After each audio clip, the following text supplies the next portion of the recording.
Jochen Hahn and Antonio Albacete. The two of them go flying through the right-hand side, then the left-hand side. Jochen Hahn around the outside, and Lucas Hahn, no father and son, come together on the exit of turn 1. And the best thing about this is the fact that it's still a 15-minute sprint race. They've not extended the time of the race. It's still just like, it's going to be, 7 laps as far as it's off. We get to the real nitty-gritty of motorsport. Cranston and Smith are side by side for the title in the very final race of the season. As they go back up the hill towards the Schumacher S. Nils Kor clips the back at 10. Simon Povey clips the side of Nils Kor. They go over the hill and Povey's around. Oh my god, that's going to definitely be the thumbnail when it hit me in the right direction. Thank you so much. 23 cars.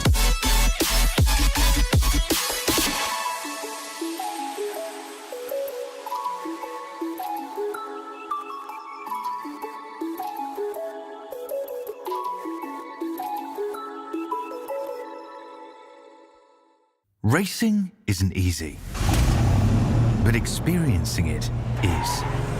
iRacing puts you in the driver's seat with the industry's leading sim racing game. Drive on laser scan replicas of the greatest racing circuits from around the world.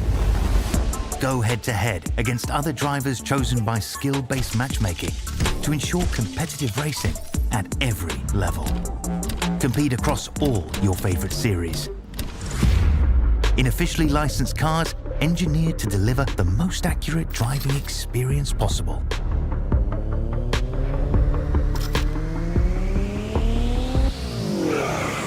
Join a race or host your own with players from across the globe. Race against the computer or in a league with friends. Feel the thrill behind the wheel. Visit iRacing.com.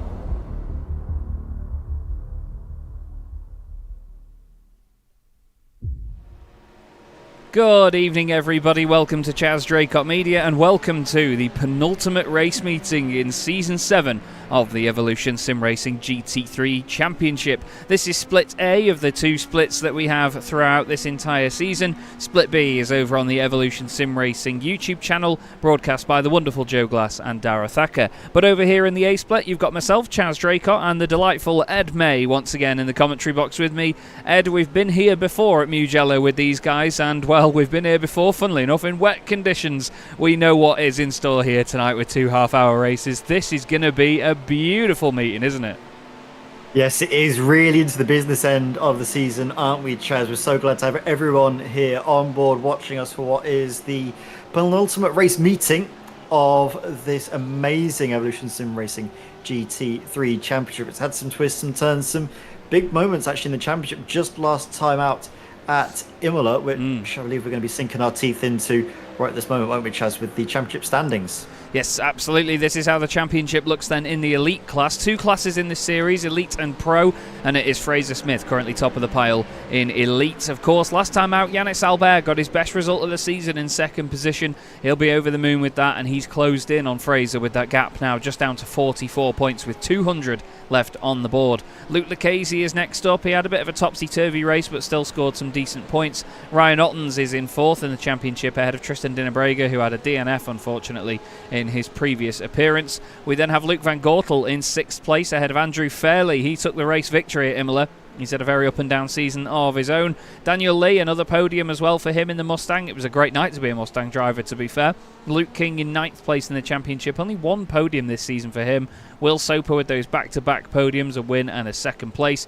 And then Kevin Poen, unfortunately, no longer in the series for the remainder of the championship. And Jean Breitenbach can't hide while he's on the championship standings, can he, Ed? He's definitely in show there, but we expect to see him moving about and hiding somewhere else around the circuit later tonight. But over to the pro standings. Yeah, thank you very much, Chaz. And after all the action at Imola, it sees Alex Fretwell leading the way. That 2nd place, giving him a big leap forward in his championship aspirations. Chris Jennings was not in attendance last time out. The 2nd place he scored at it was Circuit of the Americas, just the round before last. That's what sees him up in 2nd place, just 45 points behind Alex. Matt Hoyland, 2 race victories on the bounce in the 1-hour races. He is in fine form, is Matt. He's going to be hoping for another couple of race victories to his name. He finds himself just 55 points shy of Alex Fretwell in first, and with, well, a total of 200 points on offer for the final 4 races to go. Still do not want to count him out. Bobby Trundley there in fourth, really sort of lackluster performance, just a DNF, not what he was hoping for last time out, drops him down the order. Victor Van Zijs there in fifth, with Lawrence van der Water not far behind him in sixth. Jack Wyborn seventh, ahead of Jason Hodgson. Got a podium last time out, actually did Jason. A really strong race from him. Good to see him back up towards the sharp end of the field in the Pro class, with Lawrence Ledapper in ninth and Martin Kenyon rounding out the top 10. Thank you very much, Ed. We move over quickly to the Teams Championships, and as you see, the Racing League Hub guys are absolutely loving life at the top at the moment, but look how close it is behind them. Considering that there's 200 points maximum for just one driver in these final meetings of the championship, the top 4 teams are separated by less than 100. It's absolutely incredible to see it. There's nearly 16 drivers there amongst those teams as well that can all contribute to it, and it's not only just in this split that the championship, the Teams Championship, can be affected as well. The B split and the A split both affect the same set of championship standings, so we'll keep an eye out for how those teams are getting on. Suma GP2 Porsche are doing really well, actually, in 5th place, only 2 drivers, and they are still outdoing a number of teams that have 4, which is lovely to see. Great consistency from them. But the consistency we like to see, Ed, is this man, Fraser Smith. He's back after missing the previous round at Imola, with his championship lead still intact, but with just 44 points now to Yannis Albert. I mean, it says careful now on the back of the car. He's going to have to be careful now, isn't he? He can't afford any mistakes in these later stages of the series. Yeah, and you know what's really going to help him to not make mistakes? The fact that the track is nice and slippy and wet. He's going to really have to have his work cut out for him here tonight, but of course, he'd do much better to avoid mistakes being out on circuit rather than missing this round. He's where he needs to be, out on track and hoping for a good result. This is forecast to be a wet to dry race, so we've got the 2 races. The first race we expect to be pretty much fully wet, maybe drying towards the end, and then the second race is going to be more of a dry affair, at least by the looks of things on the weather radar. Obviously it depends mainly on how quickly the track dries out, how hot it gets once the rain has ended, if we will see drivers opting to switch to the dry tyre. Obviously the wet weather will benefit a lot of the drivers in the Porsche. That car has been, I think, the car to be in these changeable conditions, hasn't it, Chaz? We saw a lot actually at, wasn't it VIR? Yes. Porsches really came on strong, whereas, well, these Fords, particularly, it's fair to say Danny Lee, really did struggle. Made a video of it actually on his YouTube that came across my feed earlier on this week about sort of the highs and sadly some of the lows in sim racing. But that's one of the good things, isn't it, about Danny Lee, is that he's not afraid to show some of the lower points as well as obviously the highs that he's had in recent times.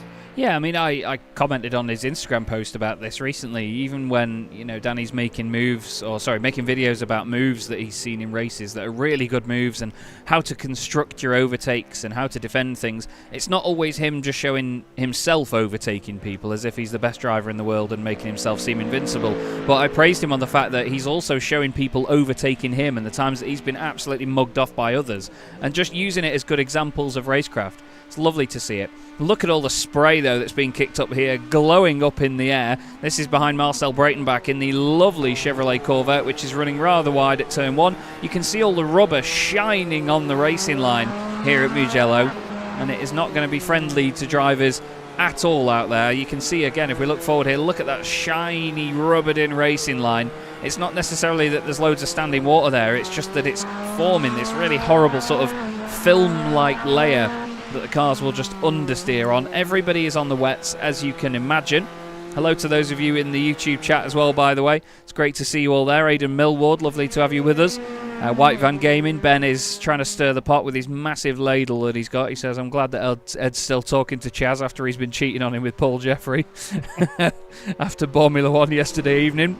If you haven't watched Formula 1 from last night, by the way, everybody, please do go and watch it. It's an absolute riot. It was incredible last night. Still, we've got plenty of lovely GT3 cars on our screens, a great racing circuit in the form of Mugello, one of iRacing's latest, and then their beloved wet weather here, Ed. We are in for a real treat with this racetrack tonight, I think.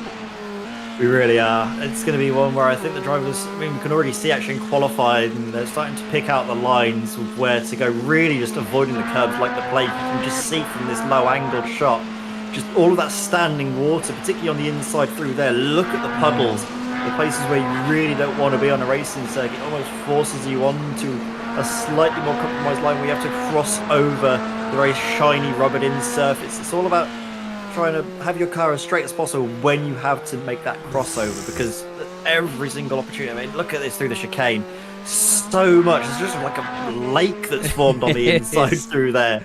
It's absolutely horrific. You need to get oars out to get through, it seems, but they're doing well just about to keep it on the circuit. Once more though, in this qualifying session, the drivers have 4 laps that they can complete, 15 minutes to do those 4 laps in.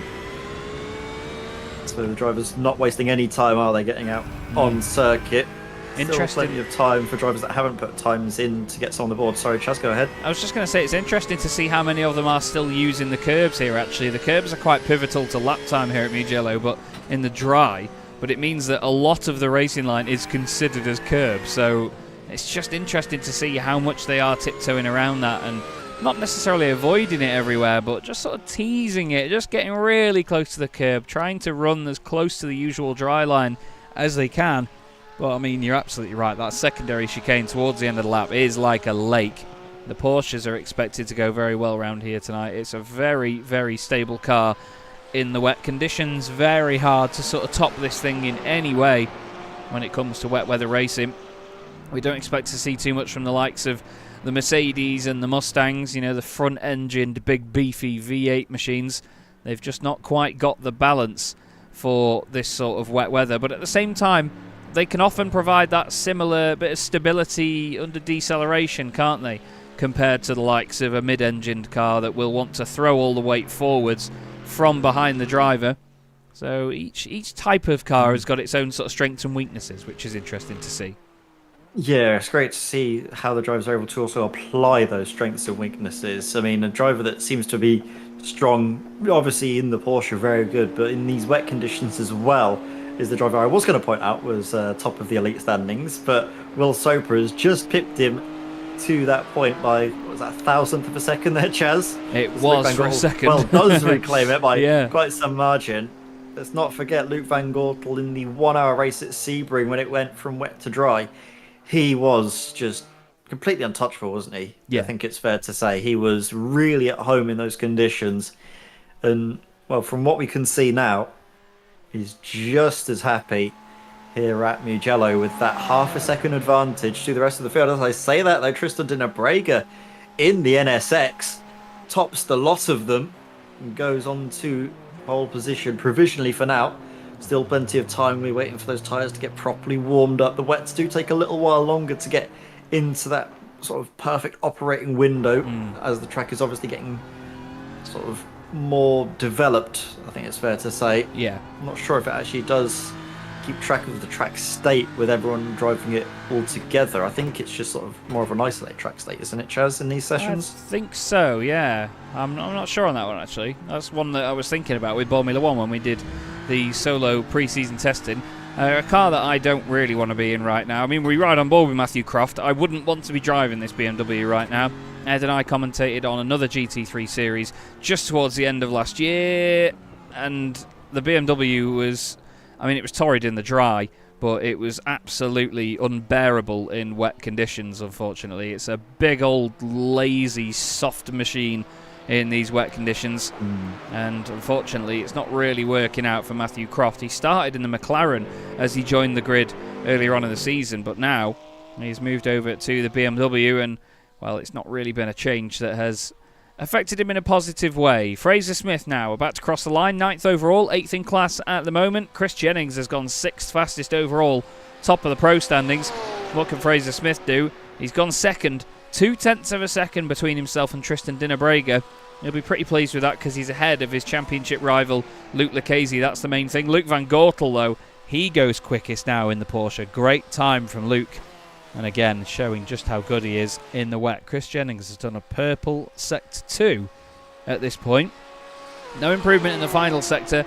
Just misses out on improving his time outright. as we've got Alexander Draby, I should say, off the circuit on the gravel. Stephen Donnelly has only just started his session as Tristan Dinabrega now puts an NSX to the top of the order. But we have currently Stephen Donnelly only just going out there to begin his session. It looked like he was on dries then, it was that understeer, but that's just what cold wets are like. Look at it, wow. Yeah, it is horrific when you first come out of the pit lane and the tyres are Danny feeling Lee. like ice blocks. It's Danny Lee. Somehow gets that Mustang up onto the front row. Heaven knows how, because it's not the favoured car in these conditions. I mean, it is a boat. It is a cross-channel ferry, is the Mustang, but I mean, the SS United States has very famously left Philadelphia today and started its journey to go and be sunk, which is a big moment in the world of ships I've seen. I don't know why it's on my Facebook feed all the time, but it's appeared there. But this is quite... what is it? It resembles the SS United States, does this Mustang? Reminiscent of, yes. Definitely. It was designed by the same people, I think. Ooh, that's a big moment there for Fraser Smith. Keeps it out of the wall, but that is the end of his qualifying. That was his final lap that he was on. Definitely pushing hard as Jack Wyborn goes to the front row of the pro class. That was his final effort. Bobby Trunny, we've just seen him over the line. He improves up into 4th place in class, 14th overall, just outside of that top 3. And Bobby Trunny was a driver as well, actually. Didn't we see him do really well at Sebring in the wet? Yeah, absolutely. He was another one that was running with the overall front runners throughout the entire race evening. Must give a quick shout out to, well, the controller that I've just knocked over, but also the wonderful sponsors of this championship. Thank you to GP2 Group, Kame, God say it right, Chaz, and Keenan Eco Energy. They have supported this series for a long time now, and they support us too here at Chaz Draycott Media. And we'll always have a very good time as Tristan Dinabrega surely going even faster with that. Look at that, 204.8 from Tristan Dinabrega. Takes himself 0.8 of a second clear of everybody else. That is pretty remarkable in terms of lap time, that, Ed. Wow. That is almost a century in terms of motorsport speed, isn't it? Nearly 8.5, like you mentioned. Yeah. That's a huge marker that he's laid down now, Tristan Dinabrega.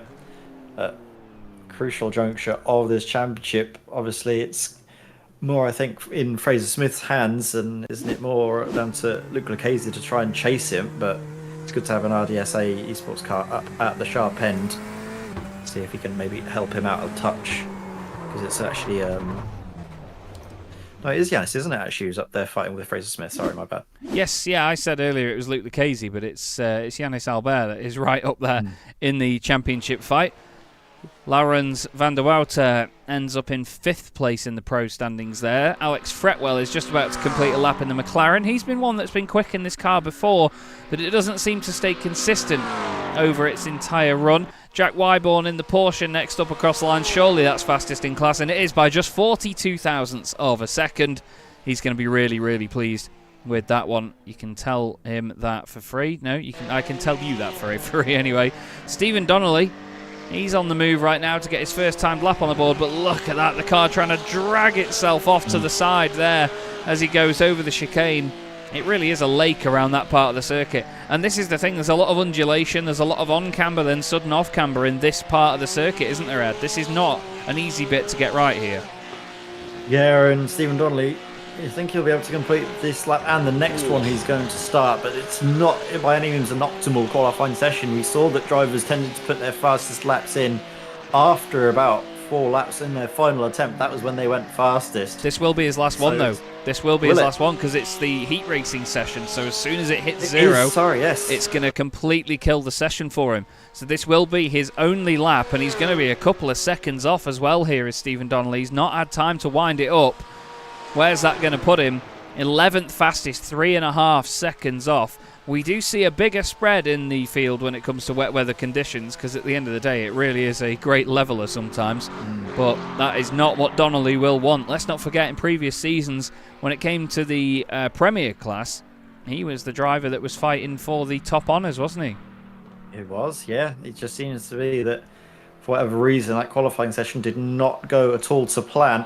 Alex Fretwell, like you mentioned, Chaz, he's not had that consistency, but it's mainly, I think, down to the weather more than anything else. This McLaren just seems to absolutely hate whenever there's any sort of moisture on the circuit whatsoever. It's a bit like a cat. Cannot stand the water. Loves it in the dry, and a really lovely, quick, nimble thing at that when the temperatures and the conditions are right. He'll be hoping, obviously, that the rain clears up as soon as possible, maybe towards the tail end of this first race, see what he can do from it. Definitely in the second, where it's a dry race, you'll expect him to really go for it. Really good effort, actually, for Alex Fretwell, isn't it? To jump up all the way into 6th position in class. Really impressive lap time there, as John Breitenbach is come on with a crane. Yeah, he's deciding to do a little bit more hiding, is John Breitenbach. He does a lot of that in these qualifying sessions. Finishes his 4 laps. And then that is that. So you could see there, I'm not sure if you all caught that, but the rendering there rendered all the rubber onto the circuit, so you could see that sort of film, that line. Let me just get rid of the grid again. Look at it through the chicane there. Look at the shiny parts of the circuit where it's rubbered up and it's also wet as well. It looks like a drying line from here, which is really weird because it's the exact opposite. It's this really reflective, horrible surface. It's like driving on oil. It is minging stuff. Tristan Dinnebrega then, he takes pole position for RDSA Esports. He's alongside Luke Van Gortel on the front row. Then it's Danny Lee and Luke Lucchese on row 2. Fraser Smith is next up ahead of John Breitenbach, with Jack Wyborn and Kevin Daniels on row 4. Jack Wyborn, fastest in the pro class, 7th overall, is a great effort. Chris Jennings is next up in 9th place with Will Soper alongside him. Martin Kenyon in the Lamborghini starts 11th with Yanis Albert, previous Lamborghini driver, alongside him. Then it's Ryan Ottens with Bobby Trundley. Laurens van der Wouter is 15th ahead of Thomas Pugh. And then it's Alex Fretwell's McLaren ahead of Luke King in his Porsche. We then have Matt Hoyland and Laurens de Dapper, followed by Marcel Breitenbach and Victor van Zeist. Then it's Paul Cowlishaw and Gilles Philipparts on the 12th row. 2 of the elite drivers way further down the order, as well as Chris Versteinen down there in 28th, Dean Powell 30th. We've got Stephen Donnelly and Eric Villet 25th and 26th, Jason Hodgson 27th ahead of the aforementioned Chris Versteinen, Alexander Drabi 29th, Dean Powell rounds out the 30, and then it is Malcolm Coates and Matthew Croft that complete the grid for the first race here this evening. So, 2 races to come, Ed. Very tricky conditions here. We're expecting it. I mean, it's not raining at the moment. It's now just gloomy, so there's no actual precipitation going on. So the drivers will be hoping that this dries out quite quickly, won't they? Yeah, they will do. At least certain drivers that aren't in the Porsche will be hoping that it clears up pretty quickly. The ones in the Porsche would be hoping for another little shower, but seems to be dry now until the end of the evening. Obviously, all the drivers, actually apart from one, Paul Cowlishaw on the wet tyre. Yeah. We'll see how that works out. That is Paul Cowlishaw on the dry. Yes, it is. That's really, really weird. Very interesting call. Is it a call though, or is it? Intentional. Is it a call? Yeah. Is it intentional? I'm not sure it is. These first few laps are going to be, well, Pain. horrific for Paul Cowlishaw. Nearly traumatising at points, I would imagine, being out on circuit with, well, exactly 0 grip in the thick of the action. So I hope that he gets through it cleanly, of course. We've got a long old pace lap now, don't we, Chaz? Which hopefully gives us a little bit more time for the track surface to dry out. Oh my days! Paul can't even. Low speed. Look at him. Yeah, he can't get it going. Let's watch it around here. I'll go with the rear so you can see where the rear is going in terms of the trajectory of the car. There's this weird effect, actually. I don't know if you'll have just seen it then over to the left-hand side. There's this really strange effect that comes on this part of the circuit when they go over the crest of the hill here. We'll go a bit further forward in the pack so we don't get 5 FPS. But when they come round to the right-hander here and start to go down the hill, I don't know what it is, but it's some sort of like rainbowy light effect on the right-hand side of the screen. And it happened last time we were here at Mugello. I was moving the cameras around to try and replicate it. But when it's not sort of in a live session, I can't replicate it. Watch on the right of the screen. I don't know if it's going to do it now. Yeah, I saw it that time on my end. I'm not sure if it was shown on yours. It's like maybe a weird client-side thing. I'm not sure. It's like where the light almost reflects, like there is an oil slick nearly on that area of the circuit. I'm not sure if maybe it's just like the angle and it's like how iRacing renders the rubber being laid down, if it has like a slight layer. It's like there's an LED screen reflecting on the circuit. You know, like the massive screens at a trackside showing the action. Yeah. Paul Cowlishaw has been off the road. We're on a replay already, and he's decided to pull it over. So I think that tells us how intentional those dry tyres were. Not the right call, but the right call to take a quick trip to the pits. Yeah, the right call as a result of the wrong call. Yeah. Well, Tristan de Nebrega starting on pole position in this NSX. Luke Van Gortel with him. A great front row. Daniel Lee, great effort in the Mustang, but how easy is it going to be to wrangle that thing around these other Porsches when he's trying to sort of fight them off as well and keep it pointed on the straight and narrow? It's all well and good hot lapping a car, but when you've got to keep yourself up to pace when there's other drivers around you, it can be quite nightmarish. So we'll see what Danny can do. Seems like the sim only wanting to render in half of the Porsche headlights there. That was a really weird thing. But this race, this first one of the night, I think is going to set up quite the story, because the second race of the night, it could potentially be a lot of drivers trying to recuperate from whatever goes wrong here, because it can very easily go wrong here, Ed. Yes, and this is going to be potentially season defining for a lot of the drivers this night. Obviously the season can't be fully decided here, but drivers can take big steps forwards or big steps backwards, depending on how tonight goes. We're on board with the championship leader Fraser Smith. He has the comfort of that 40-point lead, 45 points I think exactly, isn't it, Chaz? 44. 44, well nearly exactly, 45, 44 exactly in the championship lead to play with, so he doesn't need to go all guns blazing. But when has Fraser Smith ever done anything but all guns blazing? In fact, plenty of fireworks in towards turn one, but setting the pace will be that Honda NSX, won't it? Absolutely will.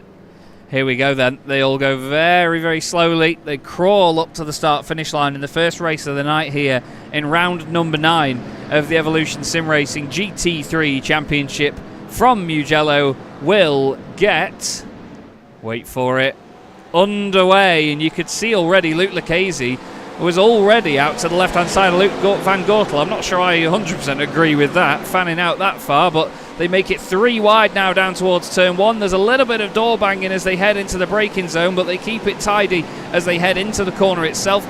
A bit further back down the order, we'll keep an eye on everybody. What are they all doing? Paul Cowlishaw has come out of the pit lane, I'm delighted to say, so he's got back on with it. Here's the V8 convention of Mustangs heading towards the crest of the hill and the chicane for the first time. Danny Lee side by side with Luke Lucchese, nearly leaning on each other as they head through the right-hander, but very, very tidy start. Tiptoes all the way around these first few laps, I imagine, but Tristan de Nebrega looks like he's trying to push away here, Ed, and get rid of this pack behind him. I mean, we know that he has the pace, don't we, Chaz? He illustrated that perfectly qualifying as well. Big moment there for Chris Jennings, dropping back in behind. I think that was... that was Bobby Trundley. Bobby Trundley. My live timing software is kind of having a bit of a mare at the moment, and so is iRacing at the moment, as my PC is struggling a little with frames. Just nearly into the back there of, I think that was Victor Van Zeist, just getting a little friendly tap up the rear. May have also been the Corvette of Gilles Philipparts. Yeah, he's just managed to sneak his way through there as Gilles, but Jack Wyborn in the lead of the Pro class. He's loving life at the minute. He's got Kevin Daniels and Will Soper having a good old scrap behind him. I can tell you that Luke Lucchese and Luke Van Gortel keep swapping places as well for second position there, side by side. Luke Van Gortel sending it up the inside, but look at Luke round the outside there. He's going to make that one work. Surely they're going to be side by side through these corners. No, they're not. Luke Lucchese gets in front, so it's Luke ahead of Luke. Fraser Smith and John Brayton back right together ahead of Jack Wyborn, who leads the Pro class. He doesn't want to get stuck in it. It's behind Bobby Trundley, often in the wall. Oh dear, what on earth happened there, Bobby? Just be patient, of course, getting that car facing the correct way. Oh, Kenyon's off. Kenyon's out. Deary me. It's all kicking off here as Martin Kenyon sees himself into the gravel. Again, they're going several wide, aren't they? through that final corner. All jostling for position, hunting for the grip. This was Bobby Trumley. Don't see anyone around him. Is it just going to be an over rotation? Ooh, It's really cutting that water. inside. And again, it's the lake, isn't it? I think on that, well, third chicane, let's say around on the lap, just catches him out. Yeah, it's one of those things, isn't it? That part of the circuit. We're going to see a lot of people doing that tonight. They are going to be overdoing it on that curb. And don't forget, the cars suffer from a lot of weight transfer issues around there as well. Even in the dry, I've seen people spin there quite a lot. These GT3 cars do not owe themselves to big weight transfers like that. But it was a really tidy first lap, to be fair. There was no major dramas. There was only a little bit of a spin here and there. Paul Cavlishaw is back out on the circuit, but apparently still on dries. I don't know what he's doing, but he's still apparently, he's coming back into the pits now after what I can imagine is a hellish lap.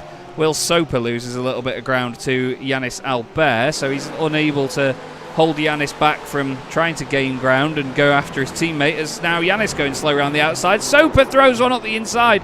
I don't know what that was all about, gents, but flipping heck, sort that out in the paddock afterwards. Yeah, I'm not sure what on earth was going on with there. Alexander Drabi off facing the wrong way. Finds himself at the back of the field. So this is Will Soper. With him. Whoa. Really just It's just understeers. Side of Yannis, and yeah, just no grip on that inside line. Just where you can really see that sort of rubbered in line. Just completely negates any and all grip you want. Look at it. Nothing. Yeah, absolutely zilch. And to be fair, Yannis was lucky that he didn't end up going around there as well. Here's Alex Drabi, just loses it one way, then it's going to spit the other. And around into the gravel he goes. Luckily, he can get going again from there. We also had Dean Powell heading off the circuit as well for a little excursion. It's still close for third place. Danny Lee all over the back of Luke Van Gortel now. The Mustang trying everything it can to get by. Fraser Smith is behind those boys, and he wants to take advantage if this goes to pot. Danny will know that he's sat right there as well. But I think Fraser, we know Fraser. He never backs down from a fight. If he can win a race, he will go on and try his very best to win it. He will not back out and not play the long game, really. I think tonight might be the time that we see Fraser change that, and he thinks, you know what, I don't need to get in this fight. I could probably even let Jean Breitenbach past as well from behind me in that Porsche. But is Fraser going to do that? We'll have to wait and see. But I think at this stage of the race especially, it's just a case of taking it easy, seeing what everybody else is doing. The rain isn't coming down, it's just spray from the other cars. Ooh, moments like that are the ones where you want to back out. But he doesn't need to push hard. He's got 44 points over Yannis Albert, who is all the way back here. So he's still gaining points on Yannis with 3 races to go in this championship. And this is a night that can change in the blink of an eye in weather conditions like this. So as long as he just keeps it tidy, doesn't push too hard, because he already knows he's good in the wet anyway, he could have this wrapped up in terms of this race. This is just a tick box to get it done. Yeah, and with the partial reverse grid, if you find yourself starting from the back in that first race after an incident, you're going to be starting from the back in the second race as well, aren't you? Yeah. So it's going to be a case of just trying to sort of maximise the most out of the whole evening, not just the one race. This was the Martin Kenyon moment. Ooh, had to get onto the power, I think, more to take evasive action more than anything else. It's just about having that awareness at all times around here, and now we get to the phase where I think the drivers are starting to settle into the rhythm. So now when the track's beginning to dry, they can try a few different lines out, won't they? They're going to start experimenting a little bit more, hunting for the grip.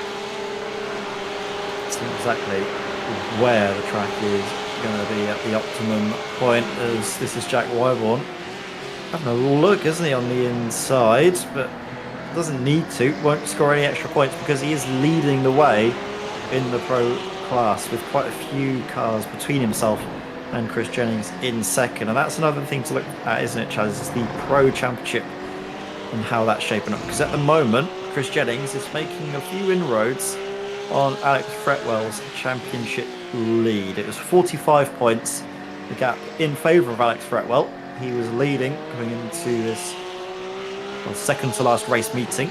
But we'll see obviously at the end of the evening where he finds himself, just about again with that points advantage, Alex doesn't need to try anything reckless, does he? No, definitely not. At the end of the day, you've just got to keep yourself in the picture. You've just got to make sure that every corner you assess any opportunities, and even if there's another driver, hello, who was that off in the background? That was Laurens de Dapper. And to be fair, I think he's avoided a wall somehow there. How on earth has he managed that? We've had a few drivers just go off in a very quick span of time. We had Stephen Donnelly go off in his Porsche. Let's have a look here. Oh, that curb on the inside very quickly turns that Porsche around. Eric Verlet also went off. I think, is he just going to loop it as he goes through the left? This is that chicane we were talking about earlier. Watch as he goes through the right, clips the curb. Yep. Hopefully it doesn't jolt forward into the barriers too much. Oh, it's the slightest kiss along the barrier there. Then we just saw Laurens de Dapper have his moment. Just as he turns right down here, you'll see it break away. Just gets onto that green stuff on the left there. And you know what? He does kiss the barrier, but barely. That is a very fair effort. Matt Hoyland also went off just behind him, actually. I think this is more in evasion from Matt Hoyland. Actually, that was Laurens' teammate just in front. Laurens is just in the background, and there's Hoyland's spin. Whoa. A long old slide, that one. Long old slide indeed. Breitenbach has just come back on the road as well. Flipping out, they're all falling off. Tristan Dinnebrega leads this race, though, from Luke Lucchese. First and second now for RDSA Esports. And they have a good 3 seconds or so over Luke Van Gortel behind. Great effort this so far from the NSX driver as well, because the NSX not really a car that I'd favour in the wet. No, you and me both, Chaz. You and me both. It's certainly not the car that most drivers are choosing for these sort of conditions. Obviously, the drivers know that changeable weather is something that is going to be on the cards for the whole season, so some of them you will imagine have picked that Porsche as a result of the weather and how good it is on the iRacing fixed setup that they're all driving. But from what we can see now, Tristan Dinnebrega is making that Honda NSX work like an absolute dream. Another thing actually we want to touch on is the drivers, as they are starting to try a few more lines and sort of, I guess, attempting to hit the curbs. It's at the point now where the curbs aren't necessarily the worst things in the world to hit, as long as you keep the wheel straight as you're hitting them. As soon as you put the steering lock on while you're on those slippery bits, that's when you have those issues. That's when you have those incidents like we saw happen to Bobby Trundley. Yeah. Yanis Albert, I think he's just braking a little bit too late into these corners, getting to the back of Kevin Daniels. He's not really setting up for any moves on the corner exits, which is what you need to do in these wet conditions. There's, hang about, there's someone going way off the circuit there. That's Wyborn. Yeah, gets back on, but hampers Kevin Daniels in the process. This is a scary moment. Yanis Albert getting slightly sideways as well. Jack Wyborn doesn't want this, but at the end of the day, he's got 3 elite drivers between himself and his nearest class rival, Chris Jennings. At the same time, that's a very opportunistic move by Yanis Albert down the inside. He's not going to make that one work, surely. But Jack Wyborn right now, he doesn't want to scrap with these boys. He just wants to drive away into the distance, but he's not able to do that right now. You can see in the background, Chris Jennings there in the Porsche. He is the next car in the Pro class with Laurens van der Welter right behind him. And to be fair, these two are just waiting for something to happen to Jack further up, knowing that he's got this pressure from elite drivers. He doesn't have to defend from them. He doesn't have to stay ahead of them. It doesn't score him any extra championship points beating these guys in this race. But for him, I think it's probably just a lovely sort of mental reassurance, isn't it, Ed? To have that gap, to have that buffer back to the cars behind. It's very similar to what Fraser will be feeling with having Yanis Albert having a few cars between the two of them as well. You've got to think about championship points and think about the bigger picture. Yeah, and it's, again, you sometimes have to lose the battle to win the war. And that's, I think, exactly what we're seeing on display here, is the drivers are giving up their little fights here and there. Obviously, like you say, the bigger picture is just going to be the main forefront of the drivers now, that they can see the end is pretty much in sight for their championship aspirations, either for better or sometimes for worse. And this is Stephen Donnelly, not really gelling with the circuit. We saw him obviously get there late in qualifying, not put the time that we expect him to put in as a result, and then that seemingly carried forward into the race. Just not really comfortable out on the circuit, is he, Chaz? No, he's not having a great time of it, unfortunately, is Stephen, and it's quite the contrast to how we saw him last time we were here at Mugello. It's not nice to see it. Laurens de Dapper has just gone off the circuit right behind Will Soper, who we were riding on board with there, and he is still off the road. So too is Marcel Breitenbach, sort of forming some sort of smoke screen there in the Corvette. This is what happened to Laurens de Dapper. We literally just went on board with that orange Porsche there. Is he just going to go straight on into this chicane? It sounded like a car went steaming past all of a sudden. Yes, he did. Wow, goodness me. Flying off the circuit goes Laurens de Dapper. But I was just showing that battle because these guys are all quite close together here. Although in the last few moments, Will Soper has lost ground, and now it's Thomas Pugh. He's going to be in the slipstream with Matt Hoyland, Victor van Zeist, and Gilles Philipparts down this straight. Looks like the cloud is starting to clear though, Ed, and the sunshine is going to be coming out not too long from now. Yeah, it seems to be definitely drying out on the circuit. The spray, though, the big indicator of just the sheer amount of standing water that's on the track. Newsflash, as you can see from Thomas Pugh's on board, it is a lot still present out on the racetrack, but I mentioned it will begin to dry a little bit quicker with the sun coming out and heating up the tarmac. Lovely angle, though, isn't it, we get on board with Thomas Pugh. And then you've got the block of flats just in front in full view. Matt Hoyland taking up plenty of real estate on our screens. Whoa, big old wobble. Big moment there for... That was a looks massive like one. the Mustang weighed nothing there, the way it was shaking around. It's crazy, isn't it? A car that looks so big and covers so much, it's got a big hitbox on it. It just doesn't weigh anything. It's so weird. It has got a massive hitbox on it. It'd be great in Rocket League with the Mustang. But flipping heck, it's not doing so comfortably around here at Mugello. He's taking a wide line there to try and get the run up the hill. We've seen a few drivers try and cut across the inside line there and lose all manner of grip. Yeah. Just want to go back to this, by the way, because Jack Wyborn, I mean, Kevin Daniels is making it very clear now that he wants to get ahead of Jack Wyborn. He doesn't want to muck about here, but he's got Yannis Albert putting him under pressure as well. So this is a bit of a horrible position to be in for Kevin, isn't it? Because that car in front is not for class position or anything to do with championship points. Ooh, goodness me, you are playing with, well, I was going to say fire, but you're playing with a lot of water there, Kevin, doing that. Flipping heck. Yeah, I mean, speaking of Rocket League that you were talking earlier, what a save that was from... what a save. What a save that was from the Mustang we saw earlier. Nice. Actually, nice. I think... isn't the... Hasn't we just seen Thomas Pugh drop back, actually? That Axis SimSport Lamborghini has just had a moment now. Yeah, I think he's just going to loop it here on that inside curb. Maybe on the exit, he's just going to kiss that outer curb. Oh, there. Just as he goes to feed onto the power, it just spins up the rears that little bit too much. It's, again, just the curbs are fine, but if you've got any sort of significant steering angle, that's when it's going to really take you out. If your car's momentum is going to be going straight over them, it'll be fine. You might need to do some corrections here or there. Because I think Jack Wyborn, that's more him, I think, actually relinquishing that position, isn't it? Rather than maybe making a mistake. He's decided now's not really the time to try anything. He's also got, what is that, nearly 4 or so seconds gap between himself and Chris Jennings, 3 or 4 seconds. So he's comfortably first. Doesn't need to worry too much about the threat from behind. And instead just focus on going through the motions, guiding it through, hunting for the grip and avoiding any mistakes from now until the end of the race. Obviously Chris Jennings himself is going to be aware that Laurens van der Water is right there behind him.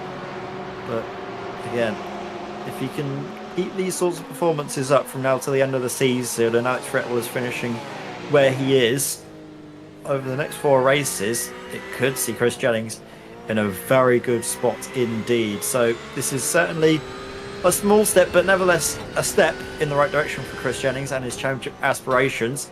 Just can't really afford to lose out to Laurens van der Water here. No, definitely. You've got to, again, sometimes you've got to lose a battle to win the war, haven't you, like you said before. Look at this by Laurens van der Water. This car is sideways absolutely everywhere, but he's somehow gliding it around on skis here around Mugello. It's gorgeous to watch. Great car control on display from these drivers in this series. Ryan Ottens runs very wide in the hairpin. He's going to sort of V off the corner as, whoa! There's an accident between Will Soper and Matt Hoyland. I heard a noise, but it sounded like someone else on the other side of the circuit having an issue. Will Soper and Matt Hoyland off the track. Big shout out to me good mate Dredge, by the way. He is playing Rocket League while watching tonight. He's got us on his second monitor. He says, what a save calculated. Wow, okay. Oh, look at that, boys. Spinning in sympathy. That is, I mean, it's beautiful, but it's not the ideal way of going about it, is it? Victor Van Zijs gets a fantastic view of this one. Exit stage right, boys. Red arrows. So off you go. Probably gives him a little wave out of the window as he sails on by. With only one finger. Going for first. Yeah, I'm going for first, says Van Zijs. Fantastic. His teammate's trying to go for first. He's not quite with the lead pair, but you know what? He's having a good run of it so far, and Danny Lee's been holding on. Jean Breitenbach has actually done the fastest lap of the race, though. 2:04.1 in that Porsche, so he's given it a very, very good run. Fair play to him. It's good to see that Jean's not just good at hiding, but he's also very quick in the car, isn't he? When it comes down to the races, Jean really does put pen to paper and crack on. Yeah, he's really going for it now. Obviously a driver that knows how to play hard, but also work hard as well. Jean. So we can even look at the sun really out now. Yeah, I was just about to say. Full effect. You can actually see a dry line beginning to form on the start-finish line. That's where the drivers are going at maximum pace, just to really sort of kick up that standing water. Oh no. Dear me. Why do I open me gob? I was just saying that Danny Lee was going so well in this Mustang earlier. Clips that curb. It's just, I mean, that's a violent spin. Oh! He's done really well not to hit a wall there, because that, I mean, yeah. He'll need a new seat. Yeah, you don't really want to clip it. You either want to mount it or completely avoid it. And I think Danny just clips it a touch. Doesn't really get his wheels all over the curb. Ed May and his modern-day guide to speed dating. But Yannis Albert there we go. has now gained a position as a result of that. So that's one less position between himself. Can you tell us spent Valentine's alone? Oh, mate. Oh, Yannis Albert, he was having a massive moment there. Did he manage to keep it pointing in the right direction? I think he did. Sorry. Wow. I got scared. Matt Hoyland went off again. The Mustang is suddenly saying, nah, you know what? I'm not the car for the wet. This is, I mean, it's battered already. We'll come back to Yannis Albert in a second. We'll be able to see it. Oh, look at that. Whoa. Oh, no. Oh, that's a big clout and a magnetic rear wing as well to go with it. Let's have a look, Yannis Albert. Let's go back and see this moment from on board, shall we, Ed? Yeah, look, like, I'm not sure if you caught it as well, Chaz, but there was a huge moment of opposite lock where I don't know how he was able to get it pointed in the right direction. I think it's just on the way through this chicane now. Look at that. Whoa. I bet that looked fantastic as well from the likes of Danny Lee's camera. We'll go on board with the Mustang. We'll ride on board for just a second, see how this looks, because I imagine this was pretty scary from here. Because the thing is, when a car is spinning in front of you in wet weather like this, you've not really got much chance to recorrect and find your own way around it. Look at this, just starts to go. Oh, that was very nicely done, Yannis. I mean, Yannis has proven himself many times in the GT3 cars over the last few seasons that we've commentated. But still, again here, it's just commitment and his composure in the wet. It's just fantastic. It really is. You've got to wonder whether he's going to be his own worst enemy and trees or trophies it at some point. But it's been very entertaining all the same. Tristan Dinabrega, by the way, is now over a second clear from his teammate. So he is going to be feeling a little bit more comfortable, but I don't think at any point Luke Lucchese was necessarily going for the position, as Chris Jennings has now been off, and so too is Laurens van der Water. Been sort of a very hectic past 3 minutes, hasn't it, with drivers off and around, but big moment, of course, in the Pro Championship. Chris Jennings' moment, dropping him back a place, which obviously helps out Alex Fretwell a huge amount. Ooh. You know what? Laurens has let him back through after that. That's pure sportsmanship from Laurens. Hats off again. We've seen some really lovely sportsmanship in the Pro class this season, and that is a great, great example of it. Unfortunately, Martin Kenyon has just been off the road not long after this. He was getting lapped by, that's Will Soper behind him, actually. I think Martin's going to go off at the same corner. I just wanted to jump on board with the Lamborghini and listen to the thing, because it's delightful, but it isn't giving him anything there, and oh, look at that. It suddenly goes from giving you no rotation to every bit of rotation you've ever wanted, and then more and too much. Yeah, was it Hodgson we saw last time out with the... I'm trying to remember who it was now that we saw give up the position at Imola. Because I think we saw something similar, didn't we? Chaz, Fretwell has done it before, we've seen. Fretwell? Yeah, we've seen Fretwell do it. I think he's had 2 occasions this season where he's slowed down for somebody else as a result of contact. But yeah, Thomas Pugh did it because there was contact between himself and I think Luke Lucchese, was it not? Because I saw in the Discord afterwards, oh no, as Drabi's been off the circuit and made his Mercedes the low downforce spec. I saw Luke post something in the Discord because he'd seen that Thomas had reported the incident as Matthew Croft is off now in the BMW. And he said, don't worry about reporting that one, Thomas. You can, revoke the report, the self-report or whatever, because you waited for me and that's enough for me. And that's the sportsmanship we love. Suddenly there's a big bright thing in this... Oh? Okay, Martin. All right. What was that? He just right-hand downed him. Let's have a look there. That was... Martin's like an Uber driver driving through East London. Look at this. Playing Burnout. Look at this. He's playing... Go for a takedown. Yeah, you go takedown. Watch this. Have one of them. I mean, from that angle, it was more Stephen Donnelly was gradually coming left, but from the other angle, it looked very incriminating on Martin, didn't it? Flipping out. You'll get full boost for that, full NOS or whatever it was. Exactly, yeah. Your full boost of nitro all the way just in time for this long start finish straight. Again, the spray not as intense as it was at the start of the race, but still definitely wets are in order and probably will be now till the end with just 6 minutes to go. Tristan de Nobrega leads the way for an RDSA 1-2. Luke Lucchese in behind. Yeah. Luke Van Gorkel, Fraser Smith. Are we actually going to see potentially Tristan de Nobrega do something for the championship here? Luke Lucchese is closer to Fraser Smith than he is in the championship by, I think, roughly, well, quite a substantial amount of points, isn't it? Around about 50 or so points, 60 actually, between Tristan and Luke.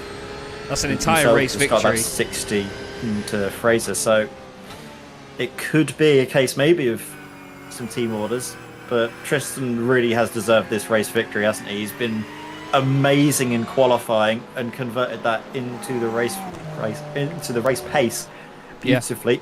Meanwhile, in the pro class, it's been, well, a really, I mean, you can't really use any more superlatives other than brilliant race from Jack Wyborn. He had a few moments, didn't he, battling with some of the elite class drivers, but after that period, he's really got into the rhythm now and just built that advantage up lap upon lap. Really excited to see what he can do in that reverse grid where he has a bit more to fight for. Yeah, definitely. I think it's 18, is it not, for the reverse grid, which would mean that Bobby Trundley would be on pole position if it finishes how it is. I hope he'll have more of his Porsche 911 left by the end of the next race. He's got 3 Belgians ahead of him, Laurens de Dapper, Laurens van der Water and Gilles Philipparts in the Corvette. Then Alex Fretwell as well. There's actually a good battle going on here for 3rd position in the pro class. This is McLaren versus Porsche. Victor Van Zijs round the outside, trying a really gutsy move, but you know what? He might get this done. No, Fretwell keeps really good speed up on that inside line. You'd expect that to be a little bit more tricky in the McLaren, but he does a great job all the same. We're looking the wrong way here, Chaz. Nice one. There's Alex Fretwell just in front. The seemingly deceptive red McLaren, almost Ferrari-esque. Van Zijs moves out to the left-hand side. Fretwell puts the car in the middle of the road, though. That's really good stuff, that, because he doesn't give Van Zijs really any option there other than to just sort of follow him into the corner. Can't really go anywhere from that point. Great defending that by Alex. And we've always seen that from him. He puts the car in the right place at the right time as, Danny Lee is off, but recovers. Is that a freebie for Yannis Albert? No! Yannis Albert around the outside. Danny understeers into him. And that is going to have big championship implications here in the Evolution Sim Racing GT3 Championship. Yannis Albert and Danny Lee come to blows. And it's only a couple of positions, but still, that is a lot of effort undone there by that little moment.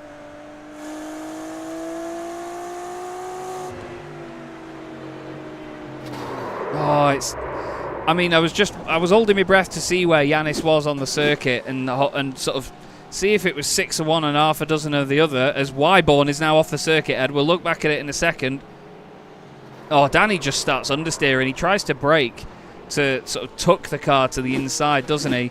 And then it just gets away from him. Jack Wyborn has been off as well. We'll quickly look back at this, see what happened here. Wonder if this is just understeer into the right-hander. Let's have a ganders. Yeah, just way too deep into the hairpin there, over the gravel.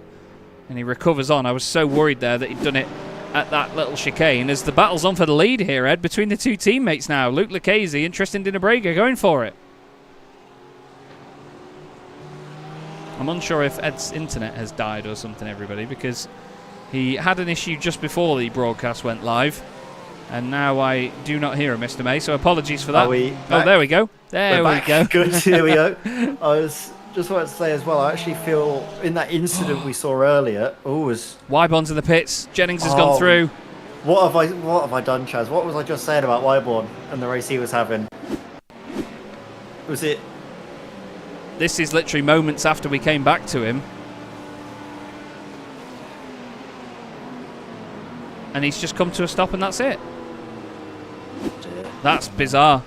Absolutely bizarre. But Chris Jennings now leads in this class. Bobby Trundley is having a go at Laurens van der Wouter. He's having a go at every other bit of water on the circuit and all by the look of it. But yeah, you were just saying it, Ed. And now, Wyborn not made it to the end. Big moments all around. I think I saw the tail end of the incident between Danny Lee and I believe it was Yannis Albert. I couldn't quite hear what you said about it, Chaz, because my internet cut out, but I do feel quite badly for Danny in that situation because I know he's going to be beating himself up over it.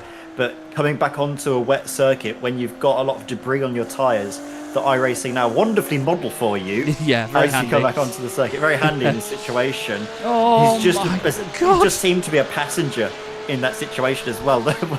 A lot of drivers were nearly passengers there as they run wide onto the slippy painted tarmac. And really go straight on.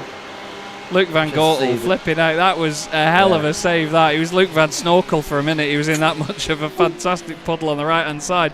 But this is the battle for the lead on the final lap of the race. The sun is now shining here at Mugello. Well, sort of on and off. There's still a lot of high cloud cover, but these guys are all battling for the win. Any one of these four could still win this race with a mistake from any of those in front. Tristan Dinabrega has led from the beginning. The circuit is now beginning to dry out. Luke Lucchese, his teammate, is playing rear gunner for him at the moment, but will they battle together? We'll have to see. Luke Van Gortel is in the way of Fraser Smith when it comes to a podium finish. Is Fraser going to go for it down here? He's got the run. Luke tries to cover the inside line. Fraser wants a piece of it. No, he backs out of that one again. These are the moments where Fraser just needs to play ball now and just think, you know what?